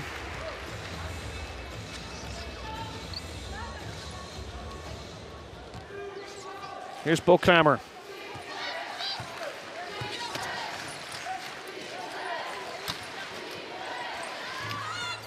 And another basket for Maritz GBR. So Germany, after this latest basket by Bayer, needs to talk about how to defend against this powerful Dutch team and what they need to do better.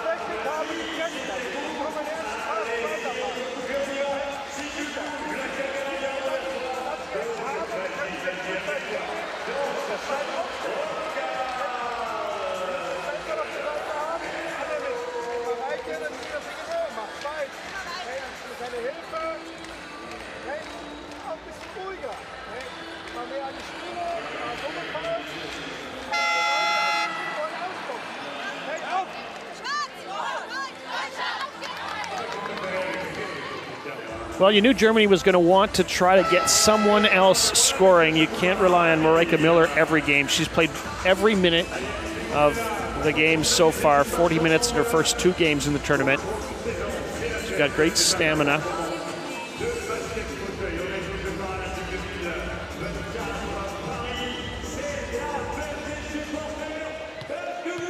They want to spread the offense around a little bit if they can. Dutch setting up in the half-court defense, so they're not going to put any pressure on Germany right now. 13-4, Netherlands lead. They just don't want to see Miller hurt them. She's got the ball now. Watched by De Roy, watched by Pronk. Nice little pass inside, gets it back again to Miller, and there is her first bucket of the game.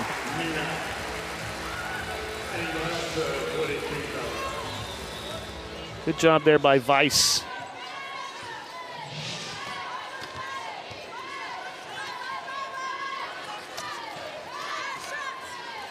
Visser puts one up. Kind of made it look like a pass. She disguises that well. Here's Miller.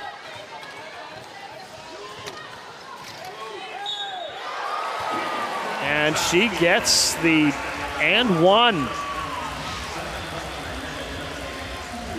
Basket and the foul. You can see how she rocks back and forth between the wheels.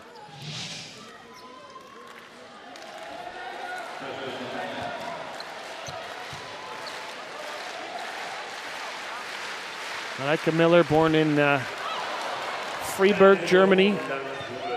Hometown Hamburg, Germany. Plays for the BG Baskets Hamburg.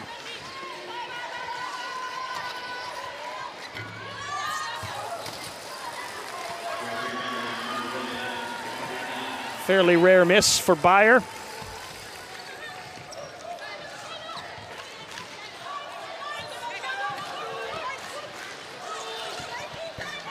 Nicely done by Miller, and now she's finding her form. 6 points for Miller. Timeout call for the Netherlands. They don't want to see her get rolling.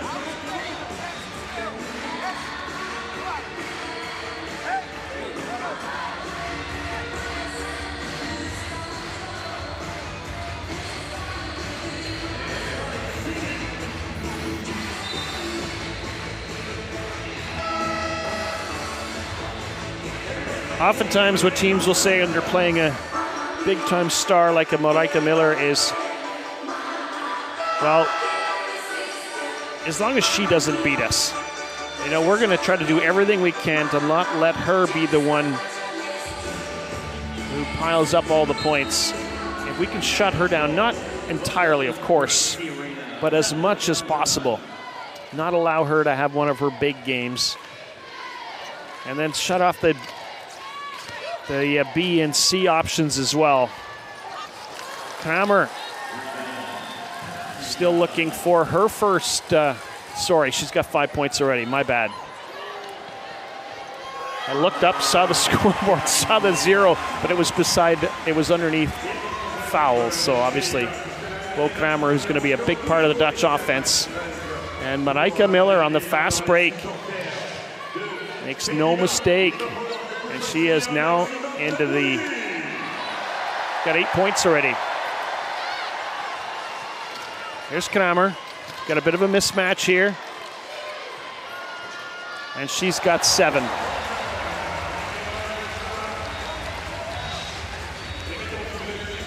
So the Dutch team has 2 players with points, and that's it. Germany has managed to get 3 players on the board. Here's Passawan. Here's Meyer, Miller. Takes it down to the baseline. Can't get the drop. Kramer comes up with the rebound, and here come the Dutch with numbers. Van der Sprong. In for Beyer. Dishes for Kramer. Puts it up. Collected by Passawan. Germany under the gun here. Here's Miller, and that's going to be a 8-second violation against Germany.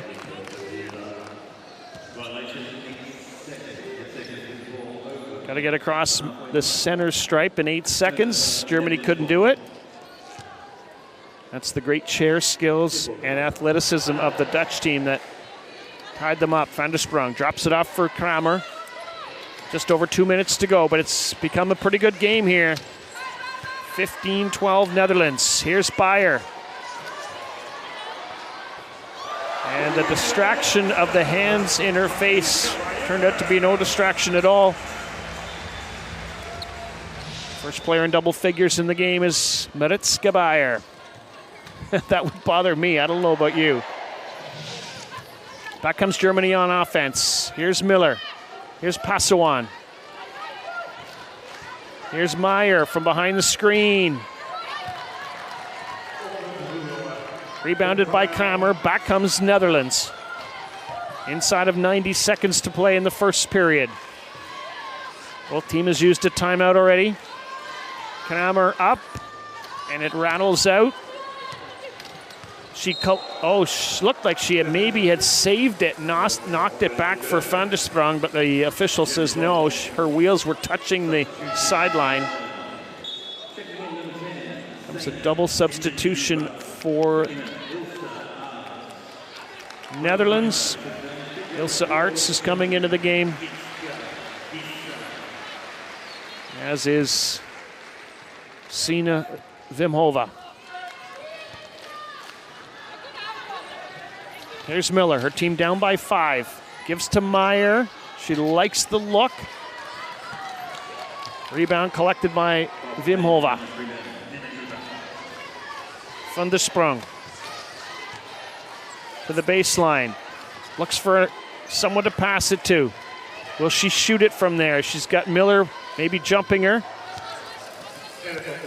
Shot misses, and it'll be Germany ball with 45 on the clock.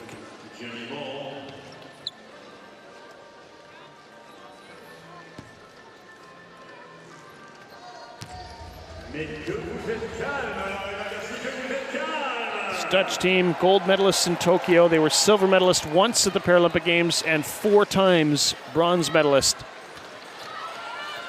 And they are the favorites here, make no mistake about it. Puts a little more pressure on them, but they've seemed to have handled that well in the last few years, winning in Tokyo, winning Europeans 4 straight times, and winning world championships twice in a row.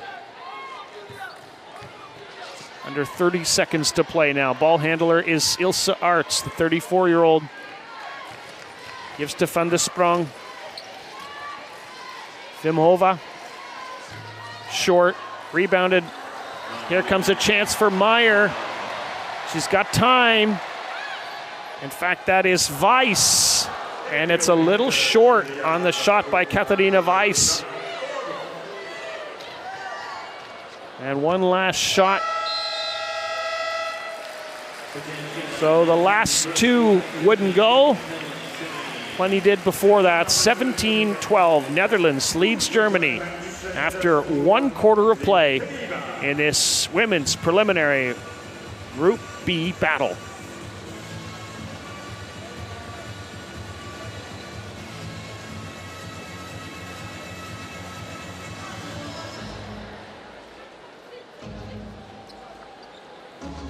Well, neither team shooting particularly well from the field. Free throw wise, both good. Let's take a look at some of the highlights from that first period. Svenja Meyer set up behind the screen. Excellent passing by the Dutch results. And Bo Kamer hitting. Maritzke Bayer knocking one in. Ilse Arts delivering to Bayer, who spins one off the glass and in.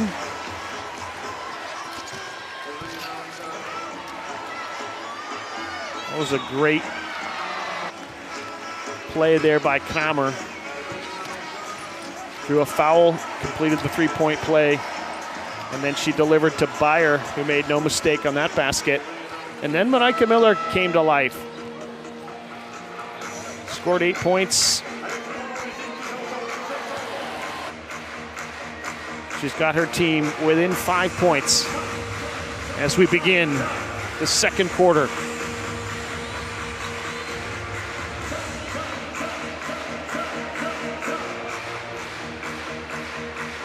You've got the 10-time European champions wearing the white jerseys from Germany. You've got the 9-time European champions wearing the orange jerseys from the Netherlands. Second quarter underway. Marijke Miller takes the inbound.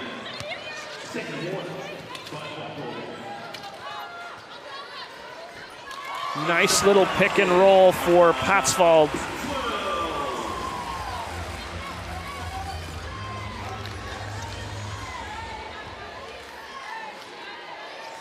Back to a three-point game. Germany looking for a stop. Cher Korver is out on the floor. Kramer's on the bench right now. Here's Bayer in for Vimhova. Got herself in a great spot.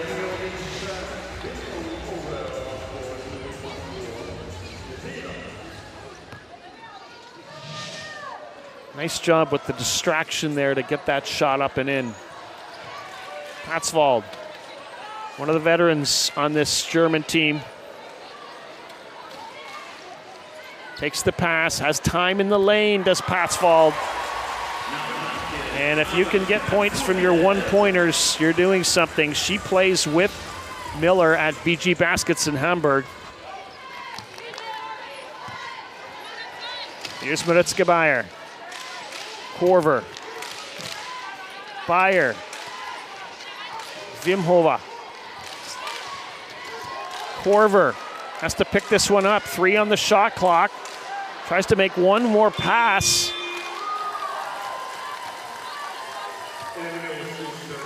And it's Germany with a chance.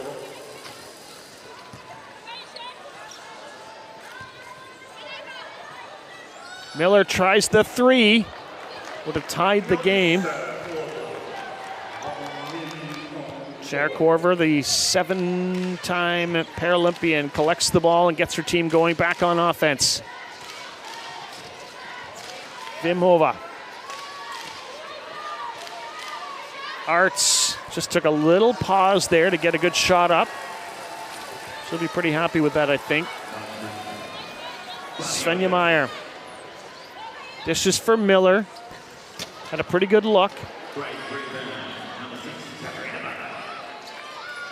They sling it across for Miller, takes the high pass. 5 on the shot clock. Works it for Patsvold. The spinner. Miller, will she get it up in time? No. Well, she got it up, but not close. But Germany, I'm impressed with their fight back here. Well, Kramer's coming back into the game. Sylvana van Hees coming back into the game to play against Dirk Passavant's team. But it's GBR taking a little bit of a breather here for the Netherlands. Ilse Arts.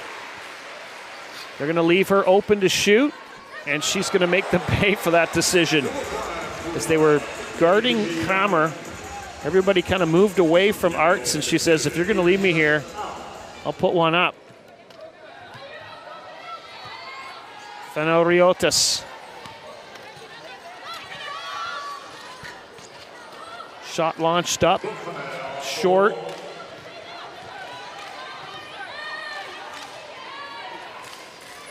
Kramer tries to sling a pass in, but Miller was there to steal it. That pass, though, is behind the intended target, Fenelriotis. And it's going to be Netherlands' ball, and it's going to be a foul against Germany. And it'll be Svenja Meyer who takes the foul.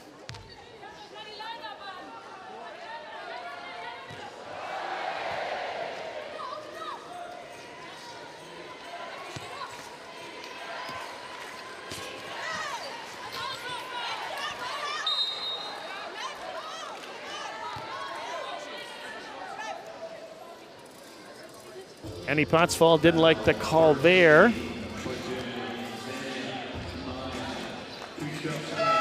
So Meyer, that's her third personal, and she is coming out of the game. Maya Lindholm's going to come in. This is going to be a 1-for-1. They're both 2.5 classification players. Lindholm has been making regular appearances. She is one of only 2 players left on this German team who won a gold medal in London in 2012.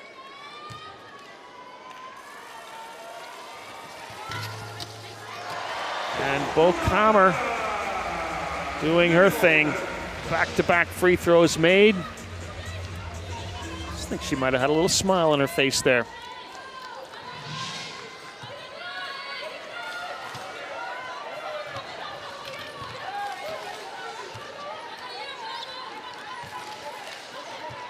Fenelriotis. And not good ball movement there.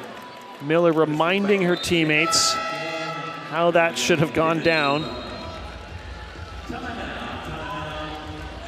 Germany's called a timeout here to talk about this even a little more. Players didn't realize that their coach had called a timeout, so now they scoot back over. Miller and Fenelriotis continue their discussion.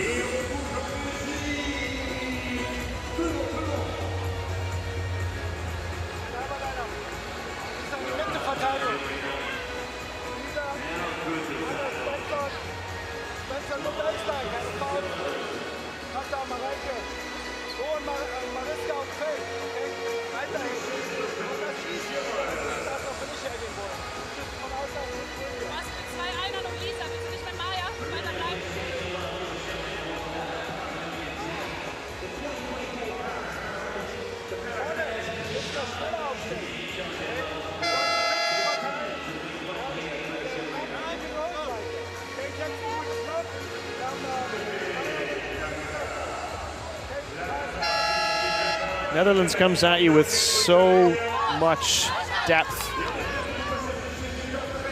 Beyer and Kramer to begin with, but they seem like they can put 5 players out who can do the job in just about any situation.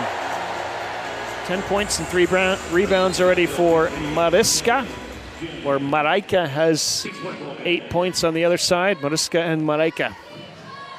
Here's Kramer.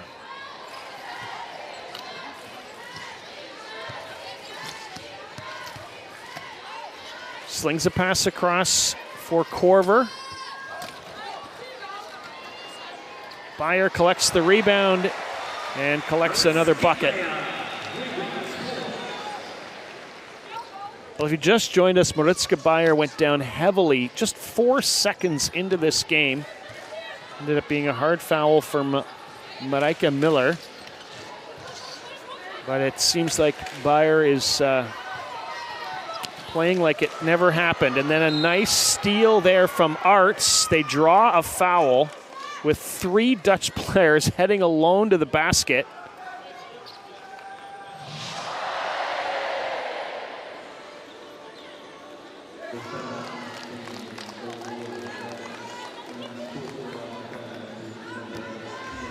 It's going to be against Lynn Bergenthal.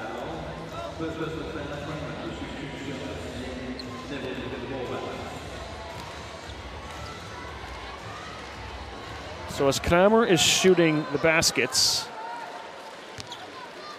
on this unsportsmanlike, just out of the camera range, you can see the bottom right, the 5 German players are having a lengthy meeting on the floor to talk about whose role is what, who covers whom, who takes advantage of this situation, that opportunity. Let's see if it pays off for them. Kramer, Korver.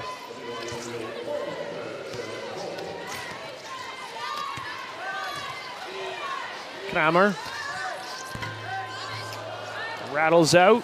Miller collects the rebound.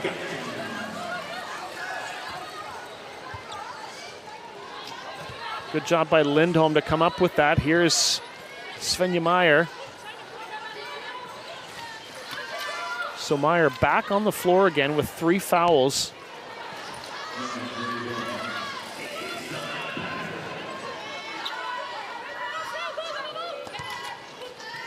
Here is Meyer. Nicely done. That's why they want her on the floor.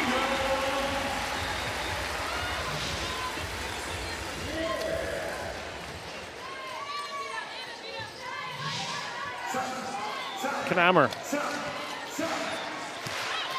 Cuts into the paint, puts up a shot. I think she knew she was going to draw a foul there. And that was just about going to the line.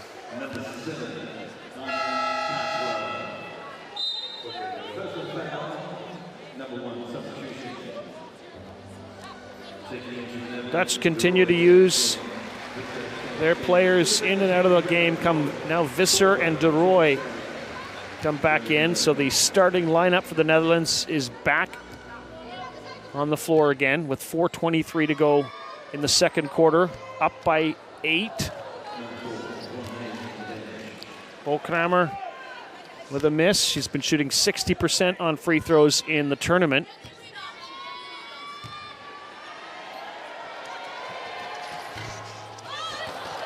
But she misses, but Maritzka Baier right there with the rebound, gets it again, misses again, and finally Miller comes up with it, does well to keep it out of the reach of Baier.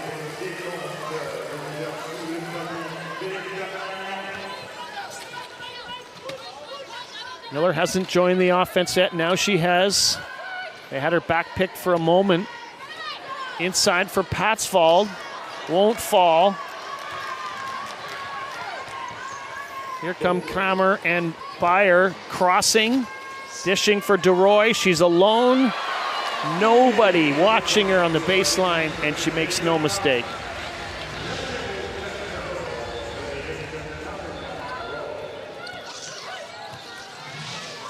Meyer.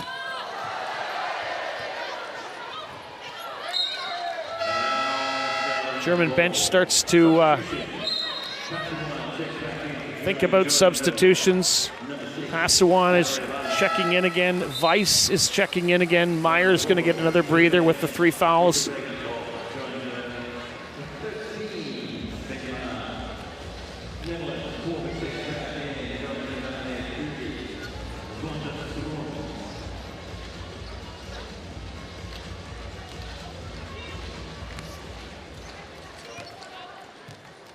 Bergenthal, the other player for Germany, who just checked back out of the game. Here come the Netherlands. Kramer is back on the bench. Van de Sprong. Visser. Return pass. Now Korver from behind the screen. Bingo.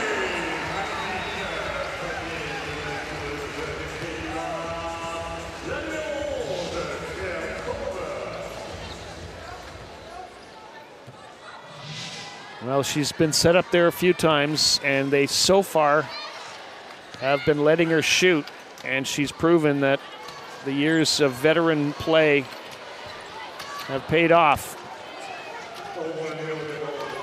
Korver, though, that ball behind her. Van de Sprong got the elbows out a little bit.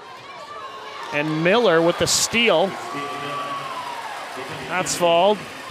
Puts the ball on the floor, draws the foul by Van de Sprong.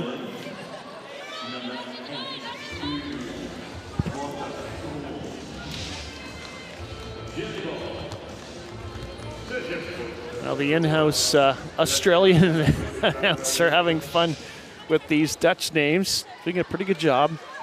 Here's Marijke Miller. Nice little pass for Weiss. Jump ball. Possession arrow is going to work in favor of the Dutch. And back they go on offense on a 12-point lead with just over 2:20 to go in the second quarter. Van de Sprong. Beyer. Yes.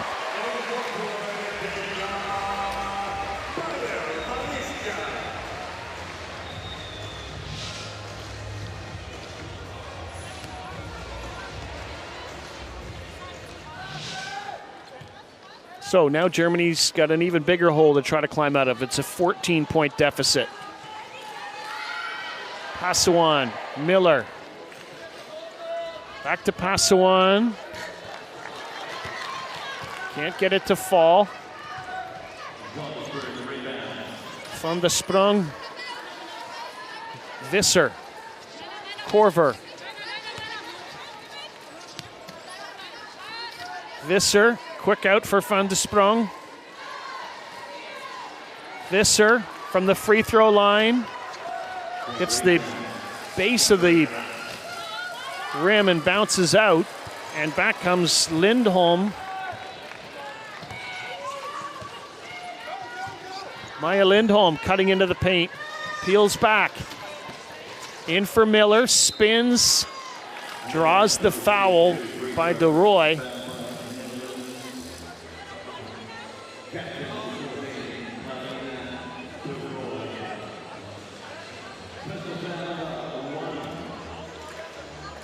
The Paralympic tournament in Tokyo, at least Marijke Miller led all players in the tournament in fouls drawn. She's among the leaders again this time around. Believe it or not, she's only got the one in this game. I'll check that. She's got two now.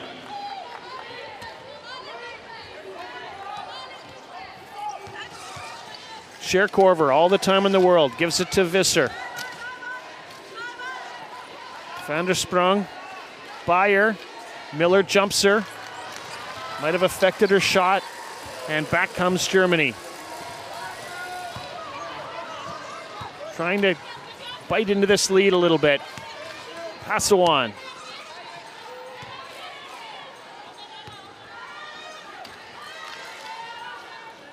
Here's pass. Here is Lindholm, rather. That one didn't go, and back comes Netherlands. Final seconds of the half. GER Korver just sitting there waiting. She dishes inside instead for Van de Sprong. She drops it in, and that's going to be the final shot of the half as time will run out. So the Netherlands outscoring Germany 17-7 in that second quarter and lead it 34-19. We've seen Korver shoot from there on multiple occasions. That time she dishes off, and Van de Sprong gets her first bucket of the game, and the Netherlands leading by 15 points. at the half.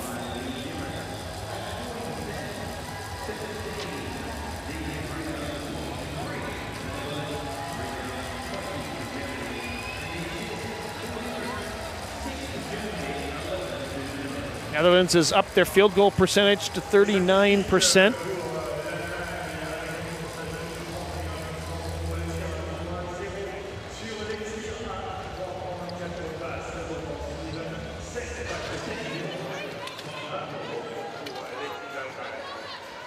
Micah Miller turning into the passer on that play.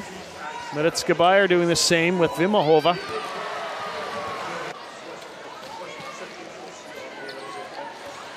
Well, Miller can do it with the ball shooting and with the ball passing. Arts left alone. They've been typically leaving the player on that right wing, Germany, and sort of challenging them to shoot.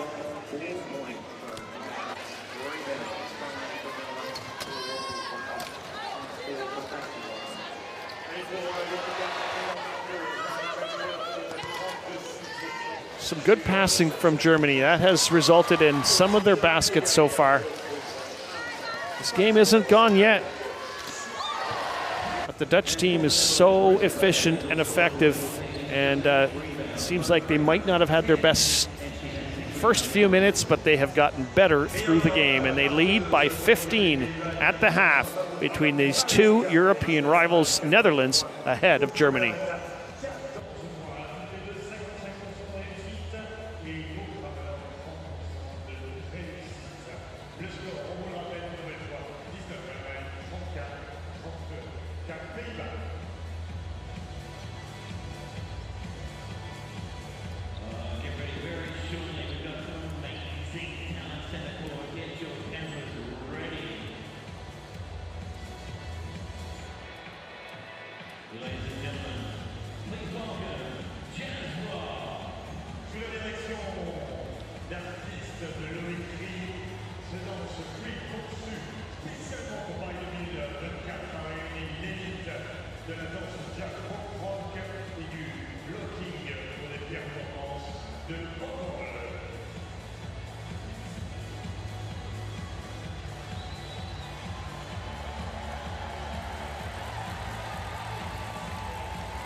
Second half action on its way at the Versailles Arena between Germany and the Netherlands.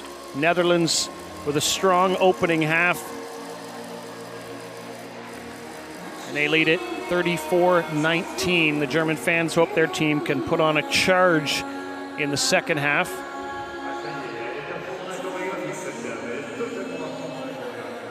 Teams have met countless times over the years, of course, in international tournaments, friendlies, like they played the 3 games just a few weeks ago in Arnhem, at European Championships many, many times over.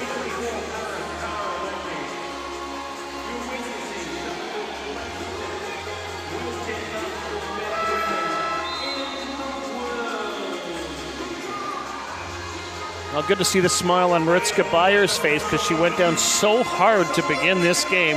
It was a little worrying. Very first play of the game, she went down hard on the floor.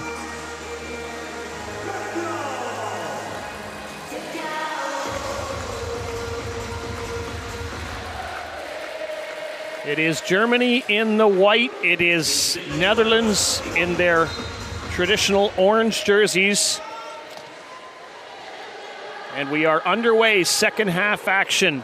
Marijke Miller trying to get free under the basket. Jitske Visser keeping a close eye on her. Miller has it now.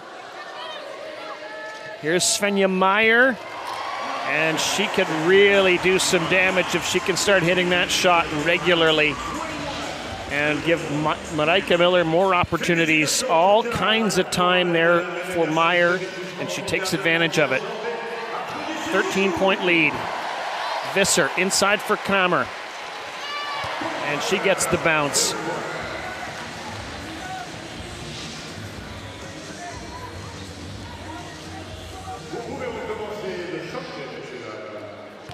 Nice steal there from Kramer on the inbound. And Netherlands working with a full 24-second clock, but they put off a pretty quick shot from Bayer. And it doesn't pay off.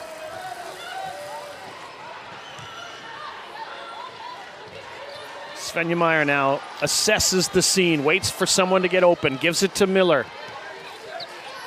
Maritzka Bayer watching her, back to Meyer. And that was a good shot from Meyer, just didn't quite drop.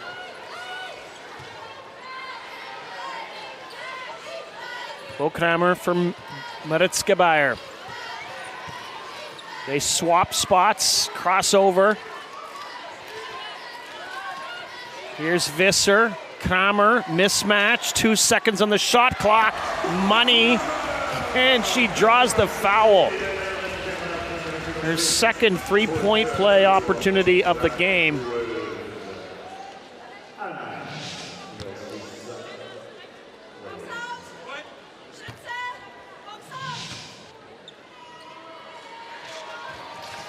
And she takes advantage of it.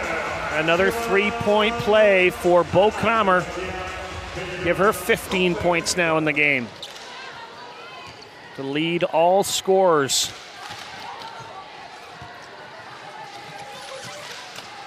Passawan, Miller. Now DeRoy picks up the defense. Here's Passawan, that's short, but there's a foul on the play.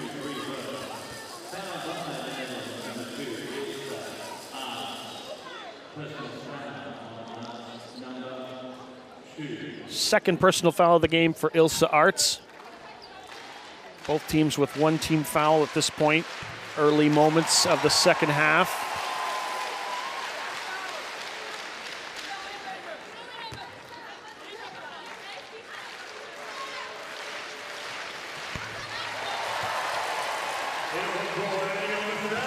Nicely done by Passawan. Gets them both. Karina DeRoy keeping an eye on Passawan over her shoulder. Gives to Kramer, has to really reach to come up with that. Can't hit it, but Byers got the rebound. Still time on the shot clock. Here's Kramer fading. Doesn't want to shoot it. Gives it to DeRoy. Launches a three-pointer. Misses, and Miller comes up with the rebound.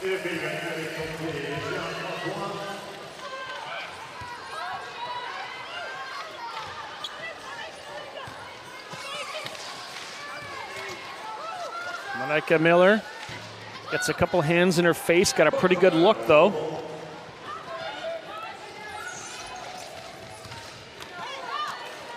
Under the basket, DeRoy. Can't finish, and this is going to be a foul on Maritzka Bayer, reaching in on Katharina Weiss.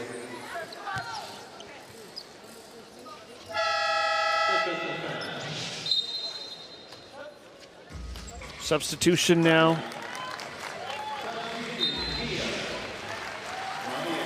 For Germany, into the game comes Marie Kier.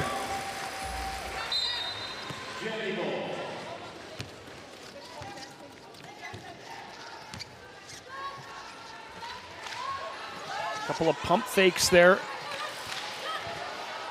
And then Svenja Meyer goes to the hoop and scores.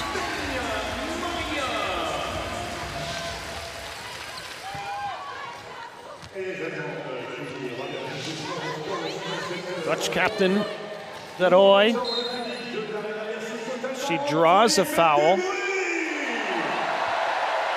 That was Annie Patsfall who took it. That's going to be her second personal.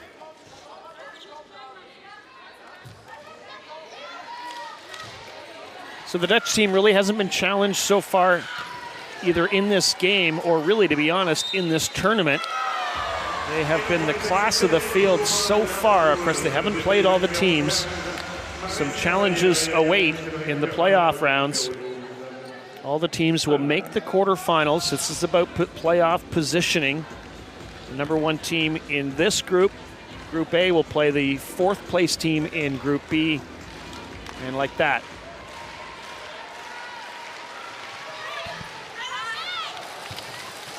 Rebound collected by Germany's Miller.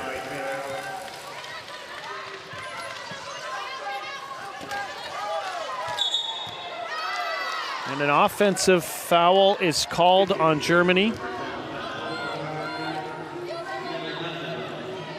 It's going to be on Passawan.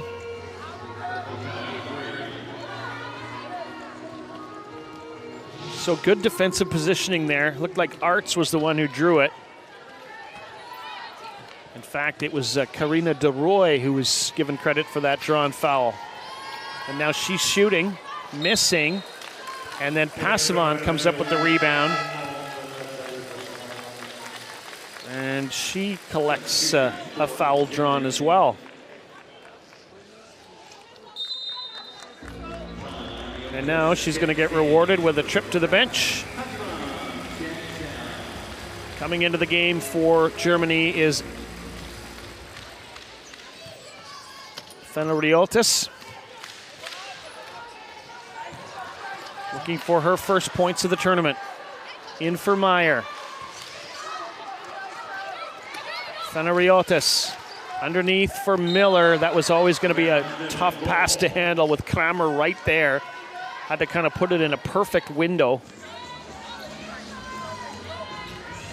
Netherlands gets a chance to work on its 16-point lead. Kramer back-picking Marijke Miller. Now she just takes off, and it's 5-on-4 Netherlands for a moment. Visser in for Kramer.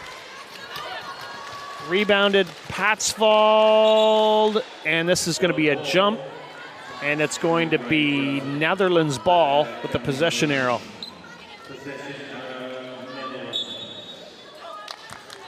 It was a mad scramble for the ball. Now Mariska Beyer drops it off for Karina de Rooij. Nice pass inside for Kramer. Banks it off the glass and in.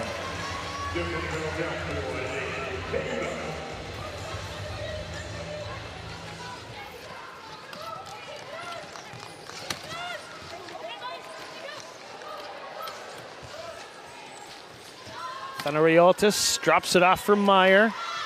Long, high pass for Miller. Has to tip up on her chair to receive it. Does, and quickly converts. That's a world-class play there from Marijke Miller. Watch this. There's the pass from Meyer. She has to reach, tip, grab, and fire pretty much all in one motion. Visser fakes, gives to Kramer. 5 on the shot clock, 3-point attempt. And foul call on the Netherlands. This is on Karina de Rooij.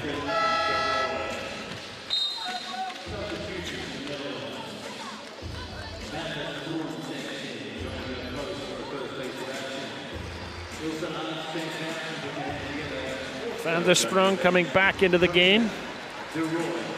Ilan Post is coming into the game for the Dutch. De Rooij and Arts take a breather. Here's Marijke Miller. Working on an 11-point game. Ball gets worked inside for Fenariotis. Only one there to collect the rebound is the Netherlands, and there's Kramer. Path right almost to the basket. She doesn't want to take it. Instead dishes off to Post. Draws the foul.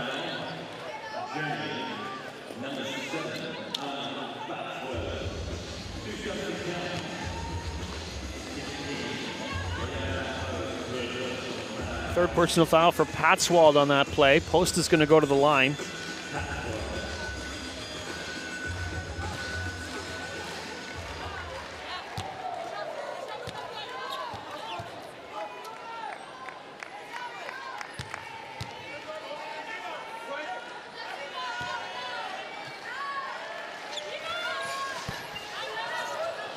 No go, but rebounded by Beyer. 14-second shot clock for the Netherlands to work with. They get it back underneath for Beyer, can hit it. And this is going to be Germany ball. Good battle going on under the basket. Mariska and Marijke.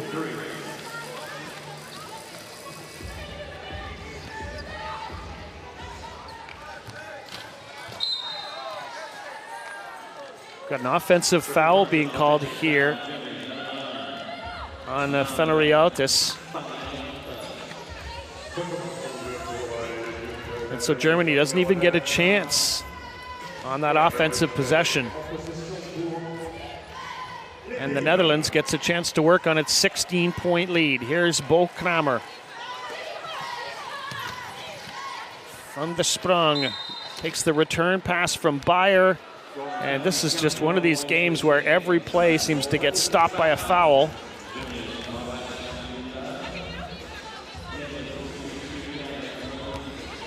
Germany now has 3 players with 3 fouls.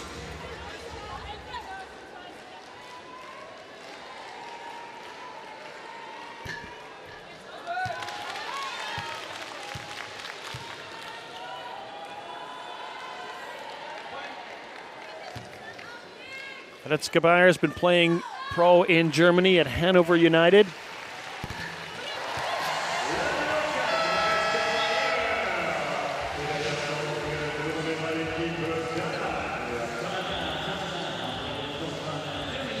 So it is a timeout call. The teams take a moment here to talk about this 44-27 lead, Netherlands, with just over 4 minutes remaining in this third quarter.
Wow, these players know each other so well. I'm talking about Maritska and Marijke. Both went to school in the U.S. at the University of Wisconsin-Whitewater. Both play professionally in the German Bundesliga. Bayer lives in Germany. And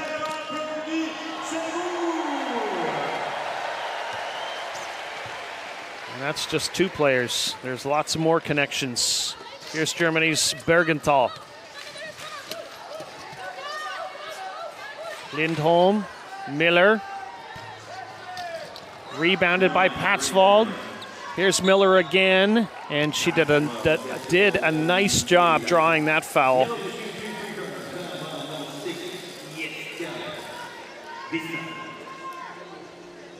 First foul of the game for Jitske Visser.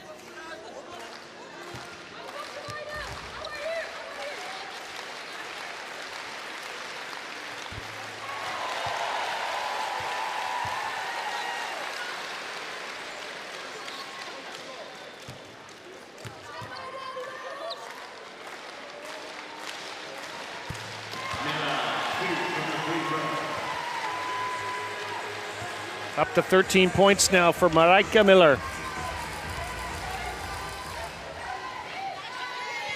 Here's Van de Sprong. In for Bayer. Nice play off the backboard and in. Just simple, straightforward offense. Get your bigs in the paint with a little mismatch and make no mistake about it. 17-point lead, Netherlands. Germany trying to find some pushback here. Bergenthal.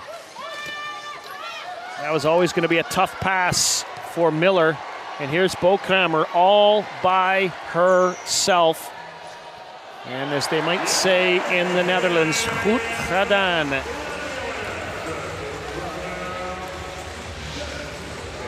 Kramer up to 19 points. Dutch getting ready for substitutions. Here's Sonja Meyer. Yeah, that was worth another look at that Kramer play. Here's Bergenthal. Rebounded by Bayer. Just a player down. No foul on the play.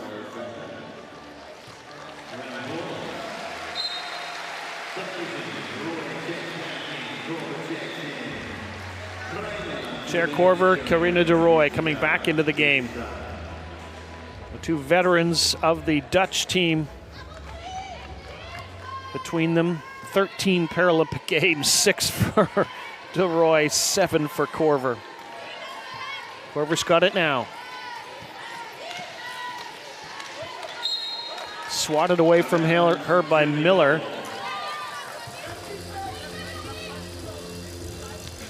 Good job there by Marijke Miller. I think she went out of bounds.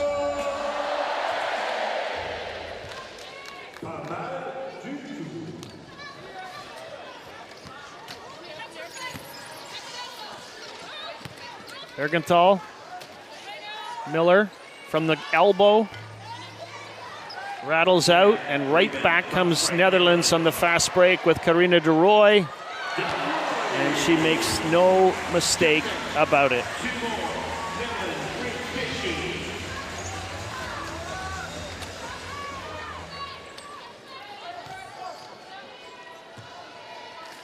Up to a 21-point spread between these teams.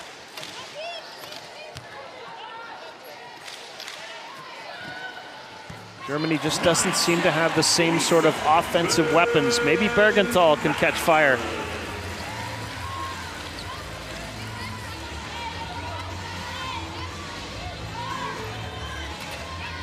Inside of a minute 20 to play in the third quarter. Cher Korver down to the baseline, dishes a pass back, and Bayer tries to volleyball play it back to Korver. Didn't quite work. Bayer's going to take a breather now. Maybe more than a breather, who knows. Here comes Vimhova.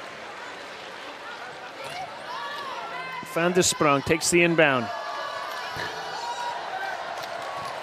Shot missed. Miller picks up the rebound. Here comes Germany.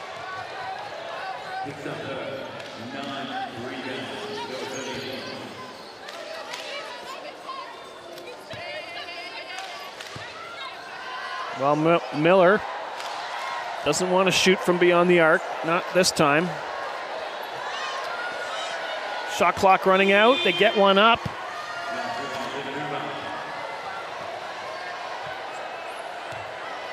Cher Korver now organizing things. One arm pass for Van de Sprong. Good defense from Germany. Here's Korver, 2 on the shot clock.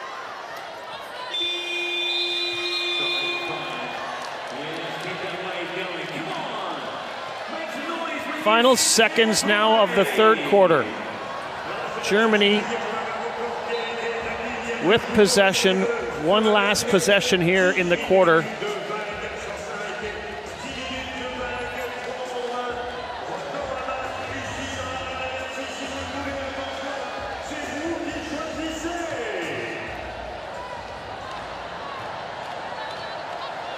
Oh, Miller almost fooled her teammate, Passwald. Here's Bergenthal. Miller's going to put up a shot, trying to draw the foul. Good save. No, it wasn't. Wasn't quite. It was a good effort, though, by Annie Patswald.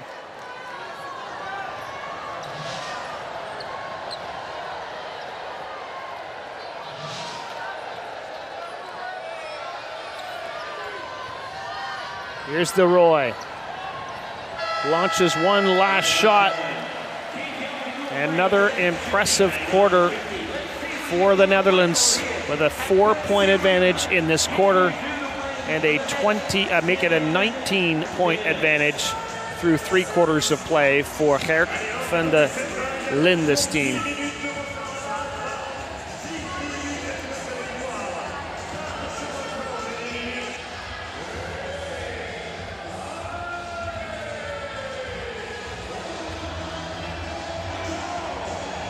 Look at the points off of turnovers on the bottom. 21-2. That is just monstrous. 6-2 on steals. 14-5 on turnovers, and then taking advantage of them. A little frustration coming out from Marijke Miller from time to time. She's just so good and talented.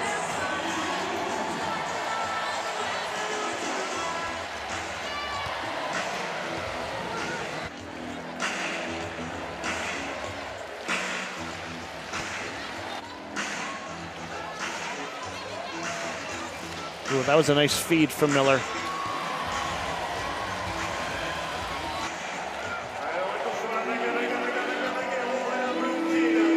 Talk about good passing, Bo Kramer. Good finishing, Maritzke Bayer. Good inside pass again to Kramer.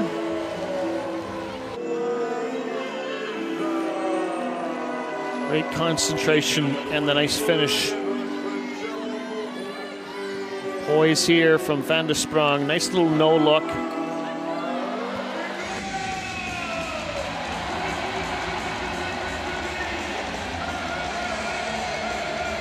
So we go, 1 quarter remaining.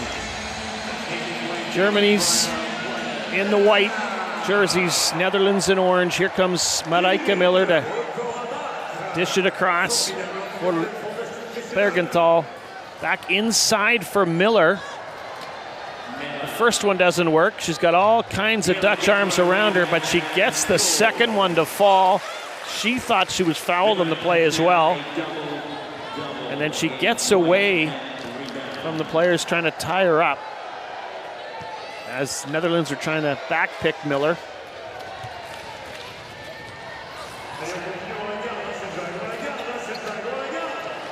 Vimhova, Korver, Van de Sprong. Great movement on the Dutch team.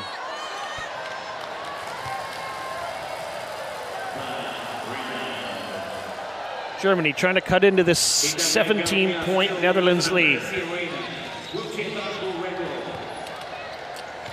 Here's Bergenthal.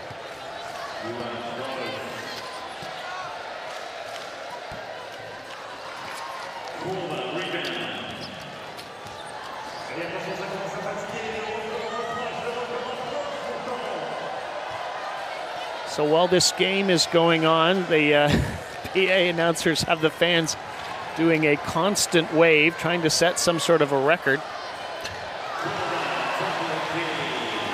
GER Korver hits for the Netherlands. They're up by 19 again.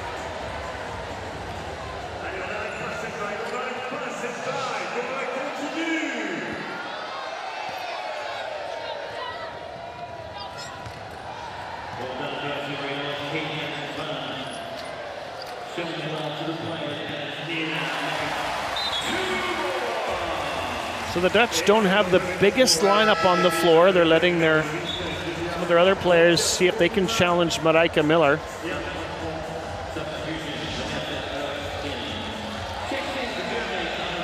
And seeing her first action of the Paralympic tournament, there is Vanessa Erskine.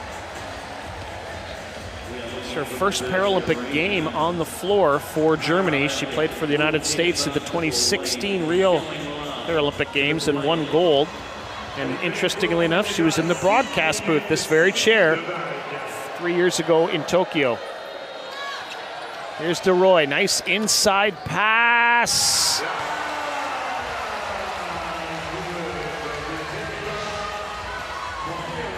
And Pronk taking advantage of that nice pass, and she gets the finish and the drop.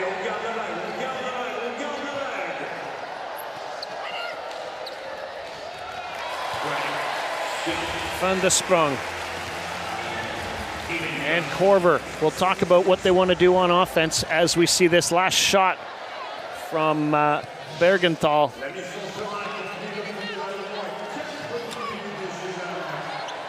Here's Van de Sprong, takes that feed from Korver, and that was a good pass. Nice job to get available.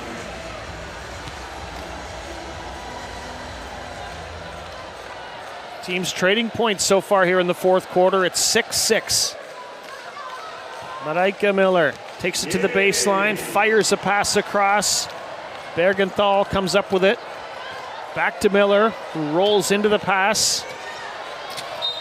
And underneath for Weiss, who draws a foul on her way to the basket.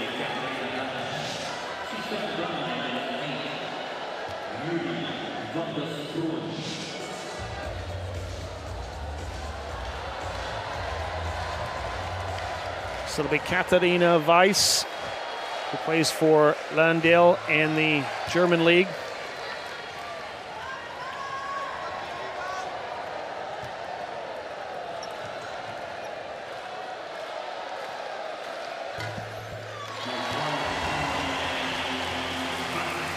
Her first point of the game, she's managed to score in every game in this tournament. Van de Sprong weaves her way into the paint, off the glass and in. Draws another foul. Julia Van de Sprong, nice job just using her hips to create some space and then really make the German player, Bergenthal, take the foul. Kind of a unique shooting technique. And then Van de Sprong comes up with her own rebound. Vimhova, and that's going to be a three-point opportunity.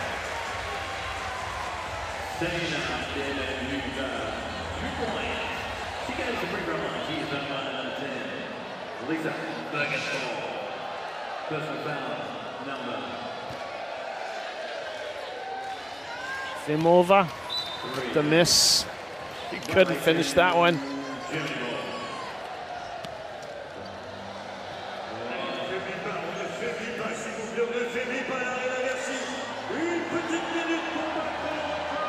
Six and a half minutes on the clock here in the fourth quarter. Netherlands in control of their European neighbors by 22 points. Bergenthal. Here's Miller. Here's Weiss.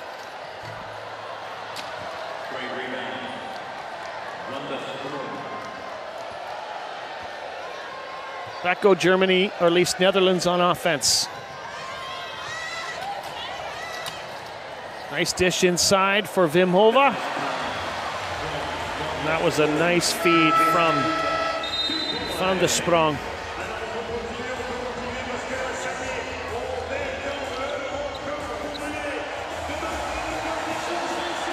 Five assists in the game for Van der Sprong now, by the way, as Dirk Passawan wants to talk about what he wants his team to do in the final 5:57 of this fourth quarter.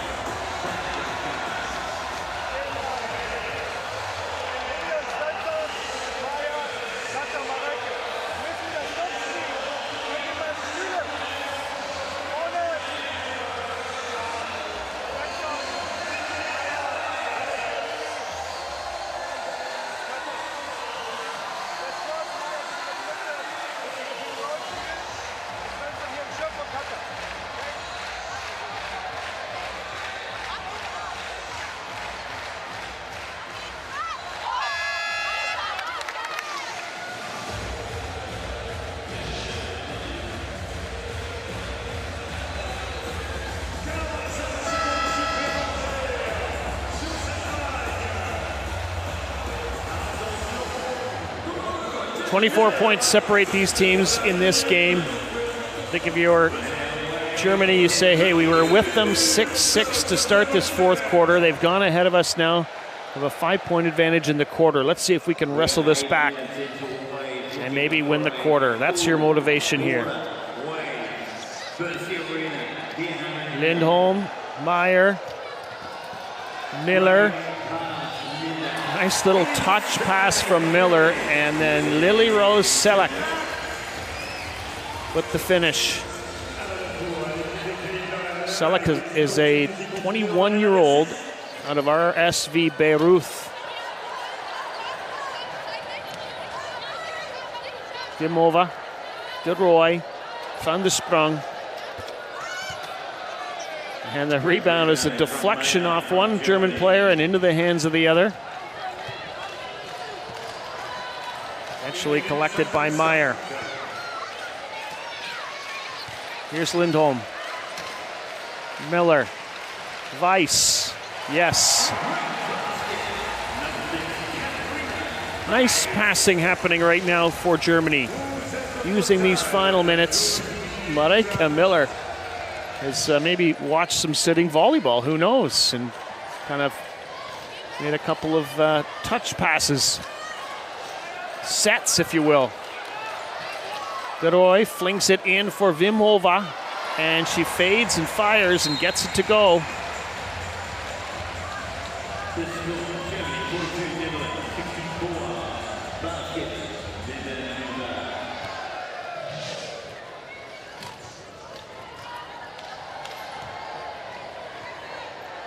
Svenja Meyer has been playing much of the game with 3 fouls.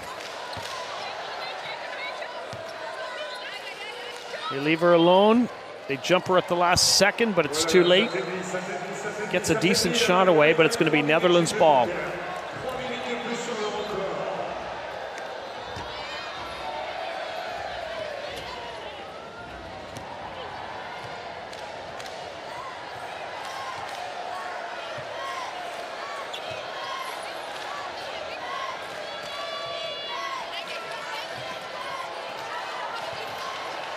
Van de Sprong. Little pass inside for Visser. Actually, no, that was not Visser. That was Freilink. And then it is Katharina Weiss. Picks up 2 more. Nice little return pass. And she gets a nice finish.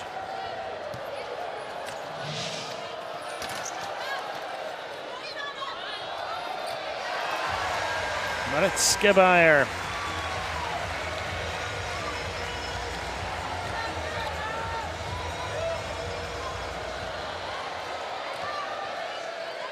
Maya Lindholm dishes in for Miller. Lindholm again.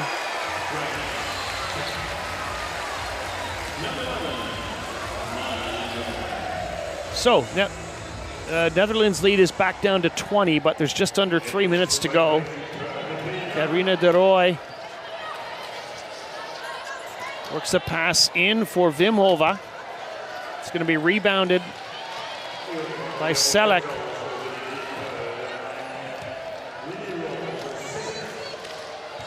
Germany in this quarter just 1 point behind Netherlands now, but of course the overall score is the one that matters, but no personal goals and all that. Selek had it swatted away by Van der Sprong, does it without fouling. Got a little help from her teammate. Netherlands getting ready for a significant substitution here in a couple of minutes, maybe.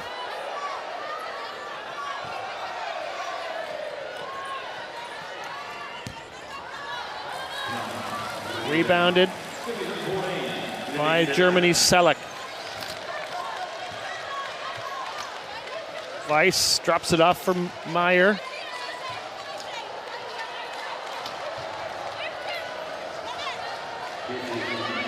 Here's Miller.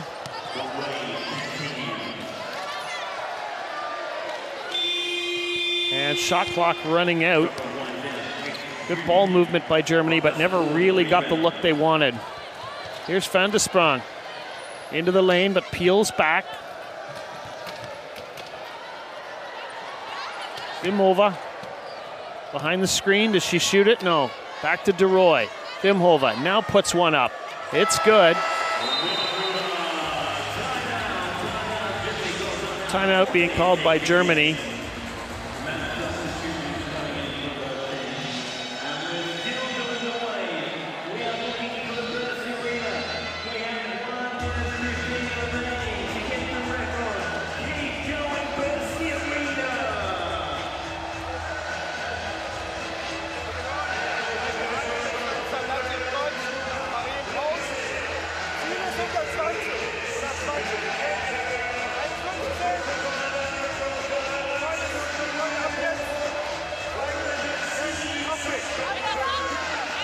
Impossible for me to hear that full discussion, and my German is not so good, but the way he looked up at the clock, Dirk Hasselwan, almost wanted to think he was saying, don't worry about what's on the clock. Here's some plays, let's execute them. Let's play some good basketball right to the end. But Ike Miller's got a triple-double. Kind of quietly. 17 points, 11 rebounds, 11 assists, 2 steals, 4 fouls drawn. She's going to play her 3rd straight 40-minute game, it looks like.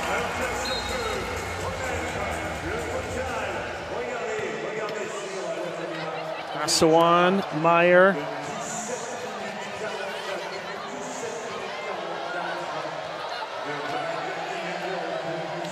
Hasselwan, no time left.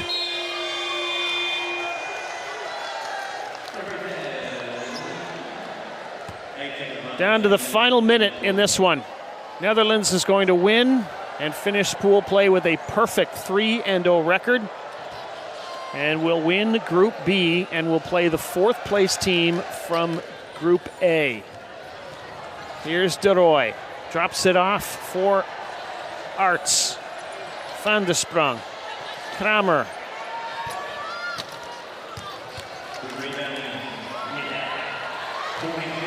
Meyer takes the long pass. It looks like Germany's going to set up the half-court offense again. Miller heading to the basket, turns, takes. Dishes back to Meyer, kicks it back to Passawan. And draws a foul. We haven't had a lot of fouls lately. We had for a while there. Every play, it seemed like.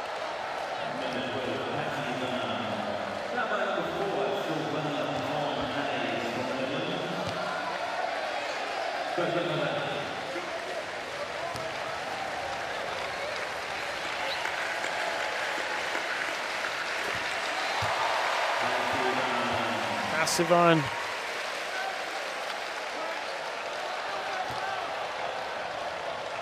Three points in the game for her. 4 points in the game for her. Good free throw shooter.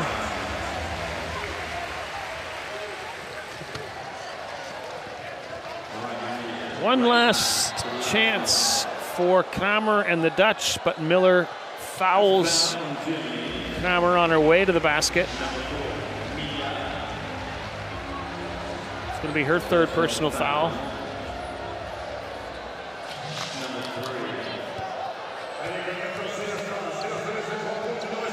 Well, she took her first in the first minute of the game, and she took probably her last in the last minute. Here's Kramer. She's saying, hey, I don't really need to shoot this ball. Let's just enjoy the victory.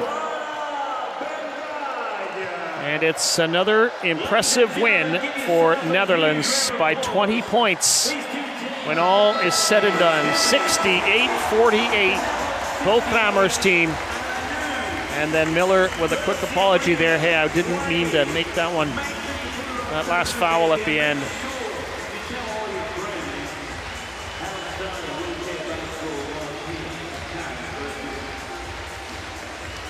Fight put up by Germany, but it wasn't enough in this one.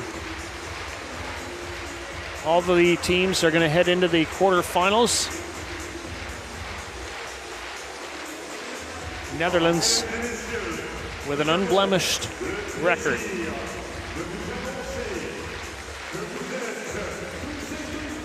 Will Kramer admiring the work of her teammate Julia van der Sprong.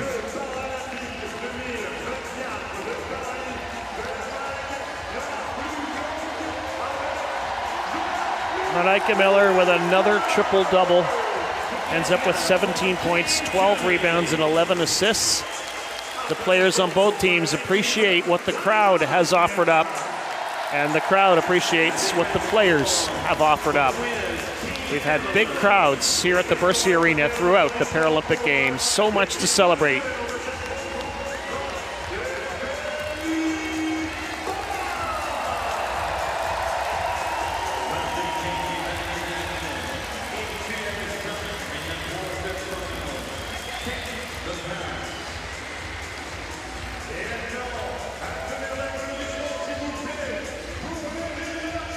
There's the final score, Netherlands 68, Germany 48.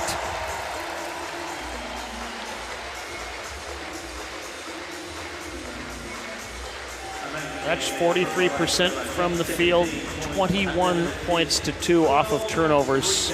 It's got to be your difference in the game right there. First the turnovers, then the points off of the turnovers. So efficient.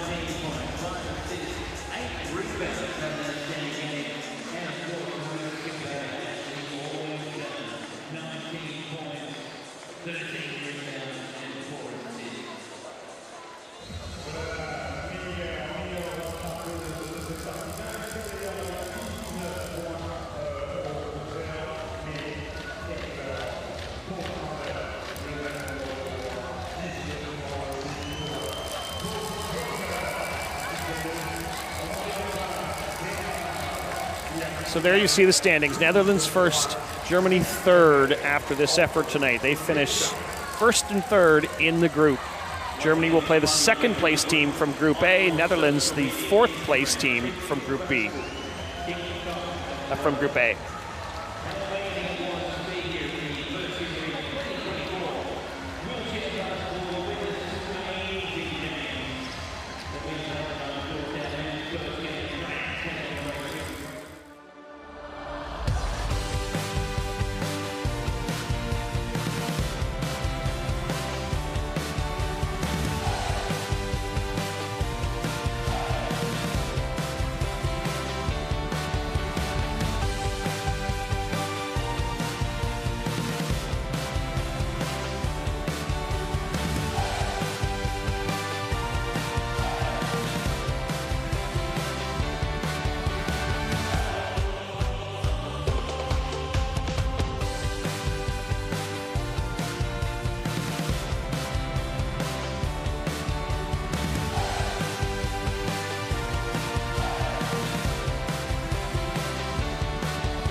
So an impressive win for the Netherlands. They do it again. They improve to 3-0 in the tournament. They'll get the best possible matchup, the last place team in the opposite pool. They do it again with the strength of good scoring all the way around. Kramer with 19, Bayer with 19, and at least 4 or 5 other players on the score sheet as well. In the end, 68 for the Netherlands, 48 for Germany. So long for now from the Bercy Arena.